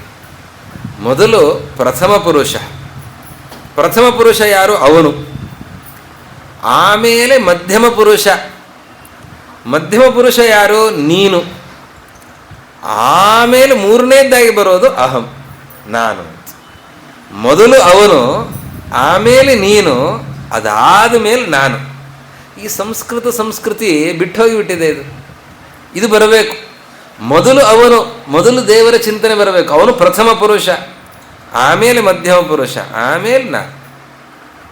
ಈ ಚಿಂತನೆ ಬರಬೇಕು. ಇದು ಭಕ್ತಿ ಅಂತ. ದೇವರಲ್ಲಿ ಅಷ್ಟು ಅಪಾರವಾದ ಭಕ್ತಿ ಬೇಕು ನೋಡಿ. ಈ ಭಕ್ತಿ ಬರಬೇಕು ಅಂತಾದರೆ, ಭಕ್ತಿ ನಮ್ಮಲ್ಲಿ ಚೆನ್ನಾಗಿ ಬರಬೇಕು ಅಂತಾದರೆ ಆವಾಗ ಎಲ್ಲ ಭಾಗವತ ಧರ್ಮಗಳು ಬೇಕು. ಭಾಗವತ ಧರ್ಮಗಳ ಪಾಲನೆಯನ್ನು ಮಾಡಿದರೆ, ಈ 30 ಭಾಗವತ ಧರ್ಮಗಳನ್ನು ಹೇಳ್ತಾರೆ. ಈ 30 ಭಾಗವತ ಧರ್ಮಗಳನ್ನು ಪಾಲನೆ ಮಾಡಿದರೆ ನಮಗೆ ದೇವರಲ್ಲಿ ಪ್ರೀತಿ ಇದೆ, ಇಲ್ಲ ಅಂತಲ್ಲ, ಬಹಳ ಸ್ವಲ್ಪ ಇದೆ. ಅದನ್ನು ಬೆಳೆಸಬೇಕು ನೋಡಿ. ಆ ಪ್ರೀತಿಯನ್ನು ಬೆಳೆಸಬೇಕು, ಅದನ್ನು ಸಮೃದ್ಧ ಆಗಬೇಕು. ಆ ಪ್ರೀತಿ ಅದು ಅಷ್ಟರ ಮಟ್ಟಿಗೆ ಬರಬೇಕು. ಅದು ಬರಬೇಕು ಅಂತಾದರೆ ಈ ಭಾಗವತ ಧರ್ಮಗಳನ್ನೆಲ್ಲ ಪಾಲನೆ ಮಾಡಬೇಕು. ಈ ಭಾಗವತ ಧರ್ಮಗಳ ಪಾಲನೆಯನ್ನು ಮಾಡೋದರಿಂದಾಗಿ ನಮಗೆ ಇಂತಹ ಭಕ್ತಿ ಬರಲಿಕ್ಕೆ ಸಾಧ್ಯ. ಅದರಿಂದ ತುಷ್ಯೇತ್ ಆತ್ಮಾತ್ಮದಃ ಹರಿಹಿ, ಭಗವಂತ ಸಂತುಷ್ಟನಾಗ್ತಾನೆ. ಭಾಗವತ ಧರ್ಮಗಳು ಈ 30 ಅದನ್ನು ಹೇಗೆ ಪಾಲನೆ ಮಾಡಬೇಕು? ಅಮಾಯಯ ಅನುವೃತ್ಯ. ಅಮಾಯಯ, ಮಾಯಾ ಅಂತಂದ್ರೆ ಏನು? ಮಾಯಿ ಇಲ್ಲದ ಭಾಗವತ ಧರ್ಮಗಳ ಪಾಲನೆಯಿಂದ ಭಗವಂತನಿಗೆ ಸಂತೋಷ ಆಗ್ತದೆ. ಭಾಗವತ ಧರ್ಮದಲ್ಲಿಯೂ ಮಾಯೆ ಇದೆಯಾ? ಮಾಯೆ ಅಂದರೆ ಏನು? ಮಾಯೆ ಅಂತಂದರೆ ಕಪಟ, ಮೋಸ. ಅಲ್ಲ, ನಾವೇನು ಮೋಸ ಮಾಡ್ತಾ ಇದ್ದೇವೆ? ನಾವು ದೇವರ ವಿಷಯದಲ್ಲಿ ಏನು ಮೋಸನೇ ಮಾಡೋದಿಲ್ಲ ಅಂತಂದರೆ ಯಾರು ಹೇಳಿದ್ದು ಮೋಸ ಮಾಡೋದಿಲ್ಲ ಅಂತ? ಮೋಸ ಮಾಡ್ತೇವೆ, ನಾವು ಚೆನ್ನಾಗಿ ಮೋಸ ಮಾಡ್ತೇವೆ. ದೇವರ ಹೆಸರಿನಲ್ಲಿ ಮೋಸ ಮಾಡ್ತೇವೆ. ಸಾರೋದ್ಧಾರಕಾರರು ಬಹಳ ಚೆನ್ನಾಗಿ ಹೇಳ್ತಾರೆ. ಅವ್ರು ಹೇಳುವ ಮಾತುಗಳು ಹೇಗಿರ್ತದೆ ಅಂತಂದರೆ ಎದೆ ಮುಟ್ಕೊಂಡು ನೋಡ್ಕೋತಾ ಇರಬೇಕು, ನಮಗೇ ಹೇಳ್ತಾ ಇದ್ದಾರೆ ಅವರು ಅಂತ. ಆ ರೀತಿಯಲ್ಲಿ ಸಾರೋದ್ಧಾರಕಾರರು ಹೇಳ್ತಾರೆ. ಅಮಾಯಯಾನುವೃತ್ಯಾಚ ತುಷ್ಯೇದಾತ್ಮಾತ್ಮದೋ ಹರಿಹಿ. ನಾವು ಏನು ಭಾಗವತ ಧರ್ಮಗಳ ಪಾಲನೆಯನ್ನು ಮಾಡಬೇಕು, ಅದರಲ್ಲಿ ಮಾಯೆ ಇರಬಾರದು. ಮಾಯೆ ಅಂತಂದರೆ ಕಪಟ, ಮೋಸ ಇರಬಾರದು. ಮೋಸ ಇರಬಾರದು ಅಂತಂದರೆ ಯಾವ ರೀತಿಯಲ್ಲಿ ಮೋಸ ಇರಬಾರದು? ಅದಕ್ಕೆ ಒಂದು ಉದಾಹರಣೆ ಕೊಡ್ತಾರೆ. ಈಗ ನೋಡಿ, ನಾವು ಬ್ರಾಹ್ಮಣಾರಾಧನೆಯನ್ನು ಮಾಡುತ್ತೇವೆ ಅಂತ ಹೇಳೋದು, ಸಂಕಲ್ಪವನ್ನು ಮಾಡೋದು. ಸಂಕಲ್ಪವನ್ನು ಮಾಡಿ ಅದರಲ್ಲಿ 1000 ಜನರಿಗೆ ಭೋಜನ, ಅನ್ನದಾನ ಮಾಡಬಾರದು ಅಂತಲ್ಲ, ಎಲ್ಲರಿಗೂ ಮಾಡಬೇಕಾದದ್ದೇ. ಆದರೆ ಸಂಕಲ್ಪ ಸರಿಯಾಗಿರಬೇಕು. ನಾವು ಮಾಡೋದು ಏನು ಅಂತ, ಬ್ರಾಹ್ಮಣಾರಾಧನೆಯನ್ನು ಮಾಡುತ್ತೇವೆ ಅಂತ. ಅದರಲ್ಲಿ ಕೆಲವರು ಮಾತ್ರ ಇರ್ತಾರೆ, ಒಂದು 50 ಜನವೋ 100 ಜನವೋ ಇರ್ತಾರೆ. ಮತ್ತಿನ್ನು ಉಳಿದವರು ಎಲ್ಲ ಬೇರೆಯವರು ಸೇರಿಕೊಳ್ತಾರೆ. ಹಾಗೆ ಎಲ್ಲರನ್ನೂ ಕೂಡ ಸೇರಿಸ್ಕೊಳ್ಳೋದು. ಅದರಲ್ಲಿ ಕೆಲವರು ಮಾತ್ರ, ಹೇಳಿದ್ದಕ್ಕೆ ಇರುವಂಥವ್ರು ಕೆಲವರು ಮಾತ್ರ, ಇನ್ನು ಉಳಿದವರೆಲ್ಲ ಬೇರೆ ಬೇರೆಯವರು. ಯಾರಿಂದ ನಮಗೆ ಉಪಕಾರ ಇದೆ, ಯಾರಿಂದ ನಮಗೆ ಹಣ ಸಂಪಾದನೆ ಆಗ್ತಾ ಇದೆ, ಅಥವಾ ಸ್ಥಾನಮಾನಗಳ ಉಪಕಾರ ಯಾರಿಂದ ಆಗುತ್ತದೆ, ಅಂಥವರಿಗೆ ಮನ್ನಣೆ ಹೆಚ್ಚು. ಈ ರೀತಿಯಲ್ಲಿ ಮಾಡೋದೇನಿದೆ, ಸಂಕಲ್ಪ ಬೇರೆ, ಆಗುವಾಗ ವ್ಯಾಪಾರವೇ ಬೇರೆ. ಇದೆಲ್ಲ ಮೋಸ ಹೌದು ಅಲ್ಲೋ? ಇಂತಹ ನಾವು ದಿನನಿತ್ಯ ಮಾಡುವಂತಹ ವ್ಯಾಪಾರಗಳಲ್ಲಿ, ಮಾಡ್ತಾ ಇರುವ ಕೆಲಸಗಳಲ್ಲಿ ಪ್ರತಿಯೊಂದರಲ್ಲಿಯೂ ಕೂಡ ಮೋಸ ಇದೆ. ಷೋಡಶೋಪಚಾರ ಪೂಜಾಂಕರಿಷ್ಯೆ ಅಂತ ಸಂಕಲ್ಪ. ಷೋಡಶೋಪಚಾರದಲ್ಲಿ ಯಾವ ಉಪಚಾರಗಳು ಸರಿಯಾಗಿರೋದೇ ಇಲ್ಲ. 16 ಉಪಚಾರಗಳು ಎಲ್ಲಿದೆ? ಧ್ಯಾಯಾಮಿ, ಧ್ಯಾನಂ ಸಮರ್ಪಯಾಮಿ, ಆವಾಹಯಾಮಿ, ಆವಾಹನಂ ಸಮರ್ಪಯಾಮಿ. ಧ್ಯಾಯಾಮಿ ಅಂತ ಹೇಳೋದು, ಶಬ್ದದಲ್ಲಿ ಮಾತ್ರ ಧ್ಯಾಯಾಮಿ ಅಂತ. ಧ್ಯಾನ ಏನು ಮಾಡಿದ್ವಿ? ಧ್ಯಾನ ಮಾಡಲೇ ಇಲ್ಲ. ಧ್ಯಾನ ಅಂತಂದರೆ ಏನು? ರೂಪ, ಗುಣ, ಕ್ರಿಯಾ ಇದರ ಚಿಂತನೆ, ಇದು ಧ್ಯಾನ ಅಂತಂದರೆ. ಯಾವ ರೂಪವೂ ಮನಸ್ಸಿನಲ್ಲಿ ಬರಲಿಲ್ಲ, ಅವನ ಗುಣಚಿಂತನೆಯೂ ಆಗಲಿಲ್ಲ, ಅವನ ಕ್ರಿಯಾಚಿಂತನೆ ದೂರ ಆಯಿತು. ಹೇಳಿದ್ದು ಮಾತ್ರ ಧ್ಯಾಯಾಮಿ, ಧ್ಯಾನಂ ಸಮರ್ಪಯಾಮಿ.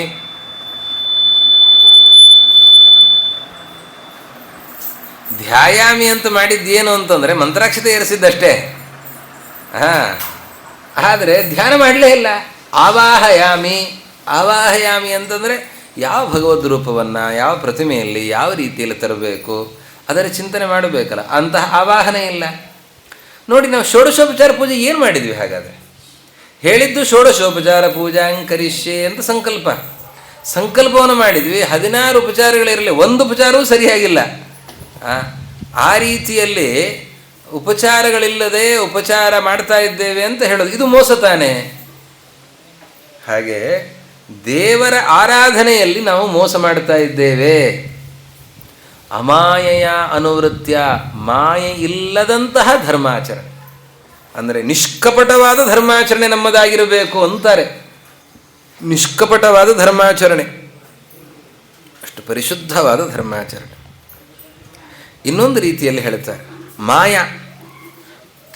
ಮಾಯಾ ಅಂತಂತಂದರೆ ಭಾಗವತದಲ್ಲೇ ದೃಷ್ಟ್ವಾ ಸ್ತ್ರೀಯಂ ದೇವ ಮಾಯಾಂ ಅಂತ ಹೇಳ್ತಾರೆ. ನಾವು ಮಾಯಾ ಅಂತಂತಂದ್ರೆ ಏನು? ಮಾ ಅಂತಂದರೆ ನಿಷೇಧ, ಯಾವುದನ್ನು ಮಾಡಬಾರದು ಅಂತ ಹೇಳ್ತಾರೆ. ಯಾವುದು ಇಲ್ಲ ಅದು ಅಂತಹ ವಸ್ತು. ಯಾ ಅಂತಂದರೆ ಅದನ್ನು ತಿಳಿಸೋದು.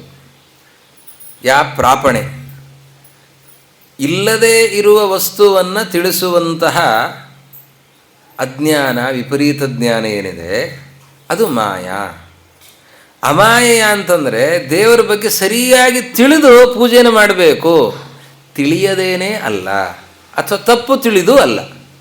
ಅಮಾಯೆಯ ಅಂತಂದರೆ ತಪ್ಪು ತಿಳುವಳಿಕೆಯಿಂದ ಭಾಗವತ ಧರ್ಮದ ಪಾಲನೆಯನ್ನು ಮಾಡೋದಲ್ಲ, ಮತ್ತಿನ್ನೇನು ಸರಿಯಾಗಿ ತಿಳಿದು ಭಾಗವತ ಧರ್ಮದ ಪಾಲನೆಯನ್ನು ಮಾಡಬೇಕು. ಇದು ಇನ್ನೊಂದು ಅಂಶ. ಮತ್ತು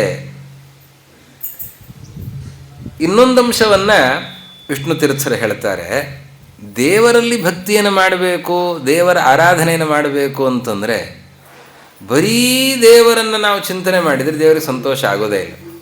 ಅವನ ಪರಿವಾರದವ್ರನ್ನೆಲ್ಲ ಬಿಟ್ಟು ಅದೆಲ್ಲ ತಿರಸ್ಕಾರ ಮಾಡಿ ದೇವರಿಗೆ ಅವನ ಹೆಂಡತಿ ಅಂದರೆ ಭಾರಿ ಪ್ರೀತಿ, ಒಮ್ಮೆನೂ ಬಿಟ್ಟಿರೋದೇ ಇಲ್ಲ ಪರಮಾತ್ಮ. ಲಕ್ಷ್ಮೀ ಸಹಿತನಾಗೇ ಇರ್ತಾನೆ ಪರಮಾತ್ಮ. ಎಲ್ಲ ಸನ್ನಿವೇಶಗಳಲ್ಲಿಯೂ ಲಕ್ಷ್ಮೀ ಸಹಿತನಾಗಿ ಪರಮಾತ್ಮ ಇರ್ತಾನೆ. ಲಕ್ಷ್ಮೀದೇವಿಯನ್ನೇ ಮರೆತು ದೇವರ ಪೂಜೆಯನ್ನು ಮಾಡಿದರೆ ಇದನ್ನು ಮಾಡೋರು ಕಮ್ಮಿ, ದೇವರನ್ನು ಮರೆತು ಲಕ್ಷ್ಮೀ ಪೂಜೆಯನ್ನು ಮಾಡೋದು ಇದನ್ನು ಮಾಡೋರು ಜಾಸ್ತಿ. ದೇವರನ್ನು ಮರೆತು ಲಕ್ಷ್ಮೀ ಪೂಜೆಯನ್ನು, ಲಕ್ಷ್ಮೀದೇವಿಯನ್ನು ಮರೆತು ದೇವರ ಪೂಜೆಯನ್ನು ಮಾಡೋದು ಅದು ತಪ್ಪೆ. ವ್ಯಾಸರಾಜರು ಅವರು ದೇವರ ನಾಮ ರಚನೆ ಮಾಡ್ತಾ ಇದ್ರಂತೆ. ಒಂದು ದಿವಸ ದೇವರು ಕನಸಿನಲ್ಲಿ ಬಂದು ನೀನು ಸನ್ಯಾಸಿ, ನನ್ನನ್ನು ಯಾಕೆ ಸನ್ಯಾಸಿ ಮಾಡಿದಿ ಅಂತ ಕೇಳಿದಂತೆ ದೇವರು. ಇವ್ರಿಗೆ ಏನು ಅಂತ ಅರ್ಥ ಆಗಲಿಲ್ಲ ವ್ಯಾಸರಾಜರಿಗೆ. ನೀನು ಸನ್ಯಾಸಿ, ನನ್ನನ್ನು ಯಾಕೆ ಸನ್ಯಾಸಿ, ನಾನು ಯಾಕೆ ದೇವರನ್ನ ಸನ್ಯಾಸಿಯನ್ನಾಗಿ ಮಾಡಲಿ? ಅವ್ರಿಗೆ ಆಮೇಲೆ ಸ್ಫುರಣ ಆಯಿತು, ನಾನು ದೇವರ ನಾಮ ರಚನೆ ಮಾಡುವಾಗ ಕೃಷ್ಣ ಅನ್ನೋ ಅಂಕಿತದಲ್ಲಿ ದೇವರ ನಾಮ ರಚನೆ ಮಾಡ್ತಾ ಇದ್ದೇನೆ, ಅದಕ್ಕೆ ದೇವರು ಸೂಚನೆ ಮಾಡಿದ್ದಾನೆ ಅಂತ ಅವತ್ತಿನಿಂದ ಬದಲಾವಣೆ ಮಾಡಿದರಂತೆ ವ್ಯಾಸರಾಜರು. ಶ್ರೀಕೃಷ್ಣ ಅಂತನ್ನೋ ಅಂಕಿತದಲ್ಲಿ ದೇವರ ನಾಮದ ರಚನೆಯನ್ನು ಮಾಡಿದ್ರಂತೆ. ಅಂದರೆ ಲಕ್ಷ್ಮೀದೇವಿಯನ್ನು ಬಿಟ್ಟು ದೇವರ ಚಿಂತನೆಯನ್ನು ಮಾಡಿದರೆ ದೇವರಿಗೆ ಸಂತೋಷ ಆಗೋದಿಲ್ಲ.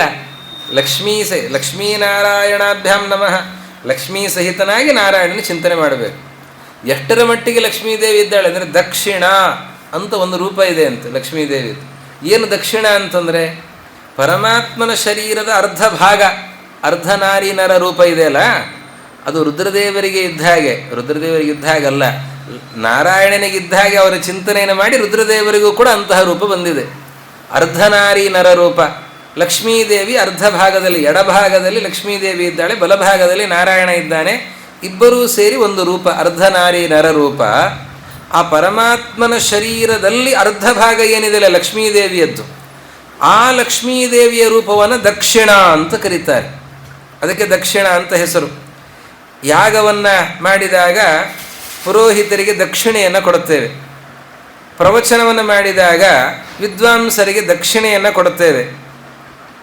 ಈ ದಕ್ಷಿಣೆ ಏನಿದೆ ಅಲ್ವಾ, ಈ ದಕ್ಷಿಣೆಗೆ ಆ ಭಗವಂತನ ಶರೀರದಲ್ಲಿ ಅರ್ಧ ಭಾಗವನ್ನು ಸ್ವೀಕಾರ ಮಾಡಿರುವಂತಹ ಲಕ್ಷ್ಮೀದೇವಿ ಈ ದಕ್ಷಿಣೆಗೆ ಅಭಿಮಾನಿನಿ ಅಂತ.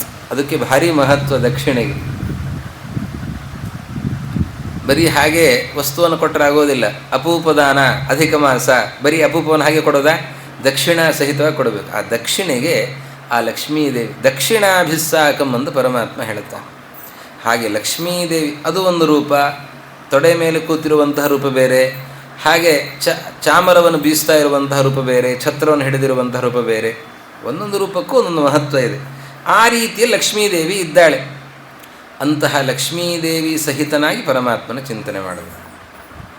ಬ್ರಹ್ಮವಾಯುಗಳಿಂದ ಸಹಿತನಾಗಿ ಪರಮಾತ್ಮನ ಚಿಂತನೆ ಮಾಡಬೇಕು. ತಾರತಮ್ಯಕ್ಕನುಗುಣವಾಗಿ ಪ್ರತಿಯೊಬ್ಬರಲ್ಲಿಯೂ ಕೂಡ ಭಕ್ತಿಯನ್ನು ಮಾಡ್ತಾ, ಯಾರನ್ನೂ ಕೂಡ ನಿಂದನೆ ಮಾಡದೇನೆ ಅವರವರ ಗುಣಚಿಂತನೆಯನ್ನು ಮಾಡ್ತಾ, ಪರಮಾತ್ಮನಲ್ಲಿ ಅತ್ಯಂತ ಅಧಿಕವಾದಂತಹ ಭಕ್ತಿ, ಭಗವಂತನ ಭಕ್ತರಲ್ಲಿ ಅವರವರಿಗೆ ಅವರವರ ಯೋಗ್ಯತೆಗೆ ತಕ್ಕ ಹಾಗೆ ಭಕ್ತಿಯನ್ನು ಮಾಡ್ತಾ ಸಹಿತವಾಗಿ ಪರಮಾತ್ಮನ ಭಕ್ತಿಯನ್ನು ಮಾಡಿದರೆ ಆವಾಗ ಪರಮಾತ್ಮ ತುಷ್ಯೇ ಆತ್ಮಾತ್ಮದೋ ಹರಿಹಿ. ಹೀಗೆ ಅಮಾಯಯಾನುವೃತ್ಯಾಚ, ಇಷ್ಟು ವಿಶಿಷ್ಟವಾದ ರೀತಿಯಲ್ಲಿ ಭಗವಂತನ ಚಿಂತನೆಯನ್ನು ಮಾಡಿ ಆ ಭಕ್ತಿಯನ್ನು ಮಾಡ್ತಾ ಪರಮಾತ್ಮನೇ ಹೇಳಿರುವಂತಹ ಪರಮಾತ್ಮನಿಗೆ ಅತ್ಯಂತ ಪ್ರಿಯವಾದ ಈ ಭಾಗವತ ಧರ್ಮಗಳ ಪಾಲನೆಯನ್ನು ಮಾಡಿದರೆ ಆವಾಗ ಪರಮಾತ್ಮನಿಗೆ ಸಂತೋಷ ಆಗ್ತದೆ. ಆ ಪರಮ ಭಕ್ತಿಯನ್ನು ನೀಡುತ್ತಾನೆ. ಅದರಿಂದ ಪರಮಪ್ರಸಾದ, ಅದರಿಂದ ಮೋಕ್ಷ. ಹಾಗಾದರೆ ನಾವು ಮೋಕ್ಷಕ್ಕೆ ಹೋಗಬೇಕು ಅಂತಂದರೆ, ಪರಮಾತ್ಮನ ಪೂರ್ಣ ಅನುಗ್ರಹ ಆಗಬೇಕು ಅಂತಂದರೆ ಅಂತಹ ಉಚ್ಚವಾದ ಭಕ್ತಿಯನ್ನು ಮಾಡಬೇಕು. ಆ ಭಕ್ತಿಯನ್ನು ಮಾಡೋದಕ್ಕೆ ಬೇಕಾದಂತಹ ಈ ಉಪಾಯಗಳು, ಈ ಭಾಗವತ ಧರ್ಮಗಳು, ಈ ಧರ್ಮಗಳನ್ನು ಚಿಂತನೆ ಮಾಡ್ತಾ ಇದನ್ನು ಅನುಷ್ಠಾನಕ್ಕೆ ತರಬೇಕು. ಅನುಷ್ಠಾನಕ್ಕೆ ತಂದು ಆಮೇಲೆ ಆ ಪರಮಾತ್ಮನಲ್ಲಿ ಆ ಪ್ರಕಾರವಾಗಿ ಉತ್ತಮವಾದ ಭಕ್ತಿಯನ್ನು ಮಾಡೋದರಿಂದ ಪರಮಾತ್ಮ ಸಂತುಷ್ಟನಾಗ್ತಾನೆ. ಏನದು ಭಾಗವತ ಧರ್ಮಗಳು? ಸರ್ವತೋ ಮನಸೋ ಸಂಗಂ ಆದೌ ಸಂಗಂಚ ಸಾಧುಷು. ಸರ್ವತಃ ಮನಸಃ ಅಸಂಗಂ ಮೊದಲಿಗೆ ಹೇಳ್ತಾರೆ. ಪರಮಾತ್ಮನ ಹೊರತಾಗಿ ನೋಡಿ, ದೇವರಲ್ಲಿ ಭಕ್ತಿ ಇದೆ, ಪ್ರೀತಿ ಇದೆ ಅಂತಂದರೆ, ಈಗ ನಮಗೆ 4 ಜನ ಮಕ್ಕಳಿದ್ದಾರೆ ಅಂತ ಇಟ್ಕೊಳ್ಳೋಣ. ಅಲ್ಲ, ಹಾಗಿರೋದೇ ಕಮ್ಮಿ, 2, 3 ಸರಿ. ಯಾಕೆ ಹೆಚ್ಚಿನ ಸಂಖ್ಯೆಯಲ್ಲಿ ಹೇಳಿದೆ ಅಂತಂದರೆ, ದೊಡ್ಡವರನ್ನು ನೋಡ್ತಾ ಇದ್ದರೆ ಸಣ್ಣ ಮಗು ಅದು ಗಲಾಟೆ ಮಾಡುತ್ತೆ. ನೀವು ಬರೀ ನಮ್ಮ ಅಣ್ಣನ್ನೇ ನೋಡ್ಕೊಳ್ತಾ ಇದ್ದಿ ಅಥವಾ ನಮ್ಮ ಅಕ್ಕನ್ನೇ ನೋಡ್ಕೊಳ್ತಾ ಇದ್ದಿ, ನನ್ನ ಕಡೆ ನೋಡೋದೇ ಇಲ್ಲ. ಮಗು ಹೇಳ್ತದೋ ಇಲ್ಲೋ? ಇತ್ತ ಕಡೆ ಮೊರೆ ಮಾಡೆ ಅಮ್ಮ ನೀನು, ಎನ್ನ ಕಡೆ ಮೊರೆ ಮಾಡೆ ಅಂತ ಕೃಷ್ಣ ಹೇಳಿದ್ನೋ ಇಲ್ಲ? ನೀನೇನು ಆ ಕಡೆ ಯಾಕೆ ನೋಡ್ತಾ ಇದ್ದಿ, ನನ್ನ ಕಡೆ ನೋಡು ಅಂತ. ಅಂದರೆ ಮಕ್ಕಳಿಗೆ ಇನ್ನೊಬ್ಬರ ಕಡೆ ನೋಡಬಾರ್ದು, ನನ್ನನ್ನೇ ನೋಡಬೇಕು ಅಂತ ಅನ್ನಿಸ್ತದೋ ಇಲ್ಲ? ಹಾಗೆ ನಾನು ಇದನ್ನೂ ಪ್ರೀತಿಸ್ತೇನೆ, ಅದನ್ನೂ ಪ್ರೀತಿಸ್ತೇನೆ, ಮತ್ತೊಂದನ್ನೂ ಪ್ರೀತಿಸ್ತೇನೆ. ದೇವರಲ್ಲಿ ನಮ್ಮ ಪ್ರೀತಿ ಎಷ್ಟರ ಮಟ್ಟಿಗಿದೆ? ದೇವರಲ್ಲಿ ನಮ್ಮ ಪ್ರೀತಿ ಬಹಳ ಕಮ್ಮಿಯಾಗಿದೆ. ಯಾಕೆ ಅಂತಂದರೆ ಅದೆಲ್ಲ ಹಂಚಿ ಹೋಗಿದೆ. ನಮ್ಮ ಗುರುಗಳು ಒಂದು ದೃಷ್ಟಾಂತ ಕೊಟ್ಟು ಹೇಳ್ತಾ ಇದ್ರು. ಈ ಹಣ ಅದು ಇನ್ವೆಸ್ಟ್ ಮಾಡಿದರೆ ಅದು ಹೆಚ್ಚಿನ ಹಣವನ್ನು ಕೊಡ್ತದೆ. ಅದಕ್ಕೆ ನಾವೇನು ಮಾಡ್ತೇವೆ, ಇನ್ವೆಸ್ಟ್ ಮಾಡಬೇಕು ಅಂತ ಹೇಳಿ ಆ ಹಣವನ್ನು ಎಲ್ಲ ಕಡೆ ಬಳಸಿದರೆ, ಬೇರೆ ಬೇರೆ ಪದಾರ್ಥಗಳನ್ನು ಕೊಂಡ್ಕೊಳ್ಳೋದಕ್ಕೆ ಮತ್ತೊಂದು ಕಡೆ ಎಲ್ಲ ಕಡೆ ಅದನ್ನು ಬಳಸಿದರೆ ಏನಾಯಿತು? ಆ ಹಣ ಏನೂ ಕೊಡೋದೇ ಇಲ್ಲ ಅದು. ಯಾಕೆಂದರೆ ಕೊಟ್ಟುಬಿಟ್ಟಿದೆ, ಅದು ಮುಗಿದೋಯ್ತು. ಅದೇ ಆ ಎಲ್ಲ ಹಣವನ್ನು ಒಟ್ಟುಗೂಡಿಸಿ ಒಂದು ಸರಿಯಾದ ಸ್ಥಳ ಯಾವುದು ಅಂತನ್ನೋದನ್ನು ಸರಿಯಾಗಿ ತಿಳಿದುಕೊಂಡು ಒಂದೇ ಕಡೆಯಲ್ಲಿ ಹಣವನ್ನು ನಾವು ಸರಿಯಾಗಿ ಹೂಡಿಕೆ ಮಾಡಿದರೆ ಏನಾಗ್ತದೆ, ಆವಾಗ ಅದು ಹೆಚ್ಚು ದುಡ್ಡು ಕೊಡ್ತದೆ.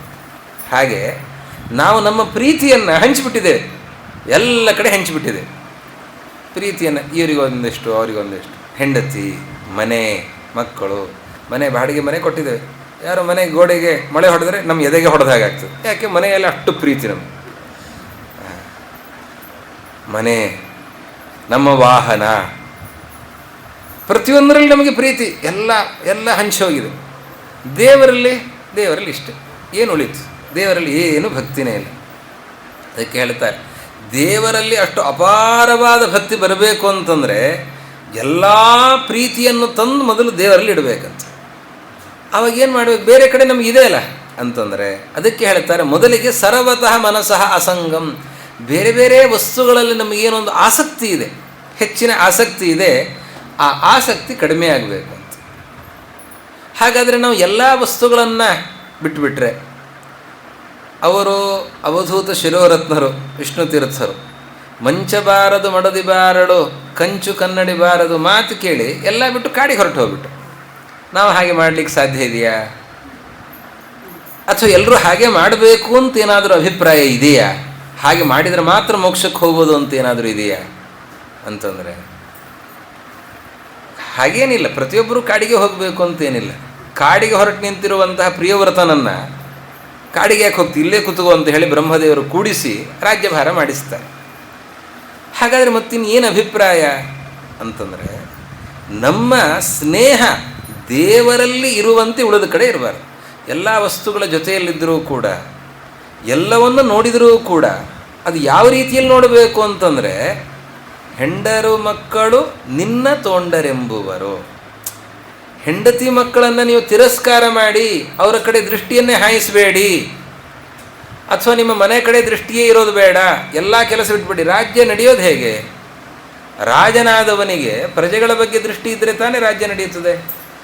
ತಾಯಿಯಾದವಳು ಭಾಗವತ ಸಾರೋದ್ಧಾರ ಕೇಳಿ, ಸರ್ವತಃ ಮನಸಃ ಅಸಂಗಂ, ಯಾವುದರ ಕಡೆ ಗಮನ ಹರಿಸಬಾರದು, ದೇವರ ಕಡೆನೇ ಗಮನ ಹರಿಸಬೇಕು ಅನ್ನೋದು. ನಾನು ನನ್ನ ಮಕ್ಕಳನ್ನ ನೋಡ್ಕೊಳ್ಳಲ್ಲ, ಅಡುಗೆ ಮಾಡಲ್ಲ, ಊಟಕ್ಕೆ ಹಾಕಲ್ಲ,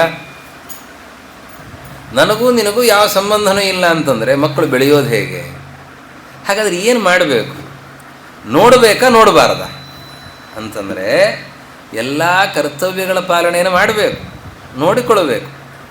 ದೃಷ್ಟಿ ಮಾತ್ರ ದೇವರಲ್ಲಿರಬೇಕು.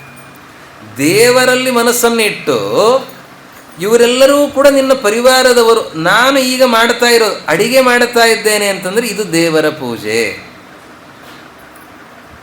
ನಾನು ಮಕ್ಕಳಿಗೆ ಬಡಿಸ್ತಾ ಇದ್ದೇನೆ ಅಂತಂದರೆ ಇದು ದೇವರ ಪೂಜೆ.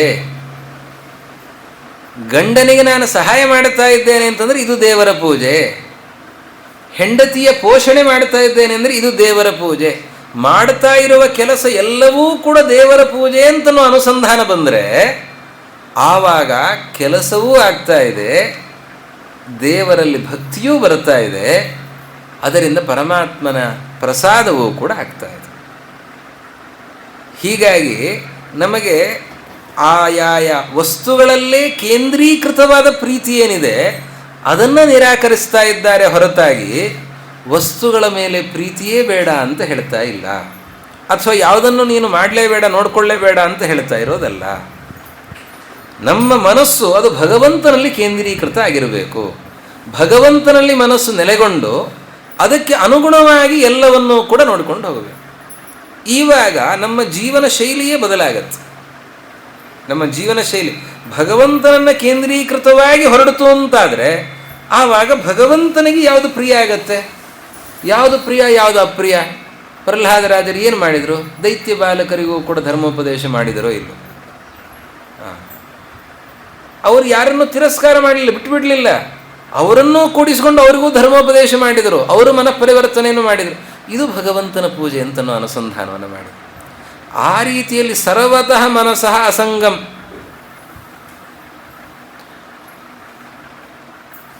ಇದನ್ನು ಮೊದಲಿಗೆ ನಾವು ಯಾವುದನ್ನು ಅಭ್ಯಾಸ ಮಾಡಬೇಕು?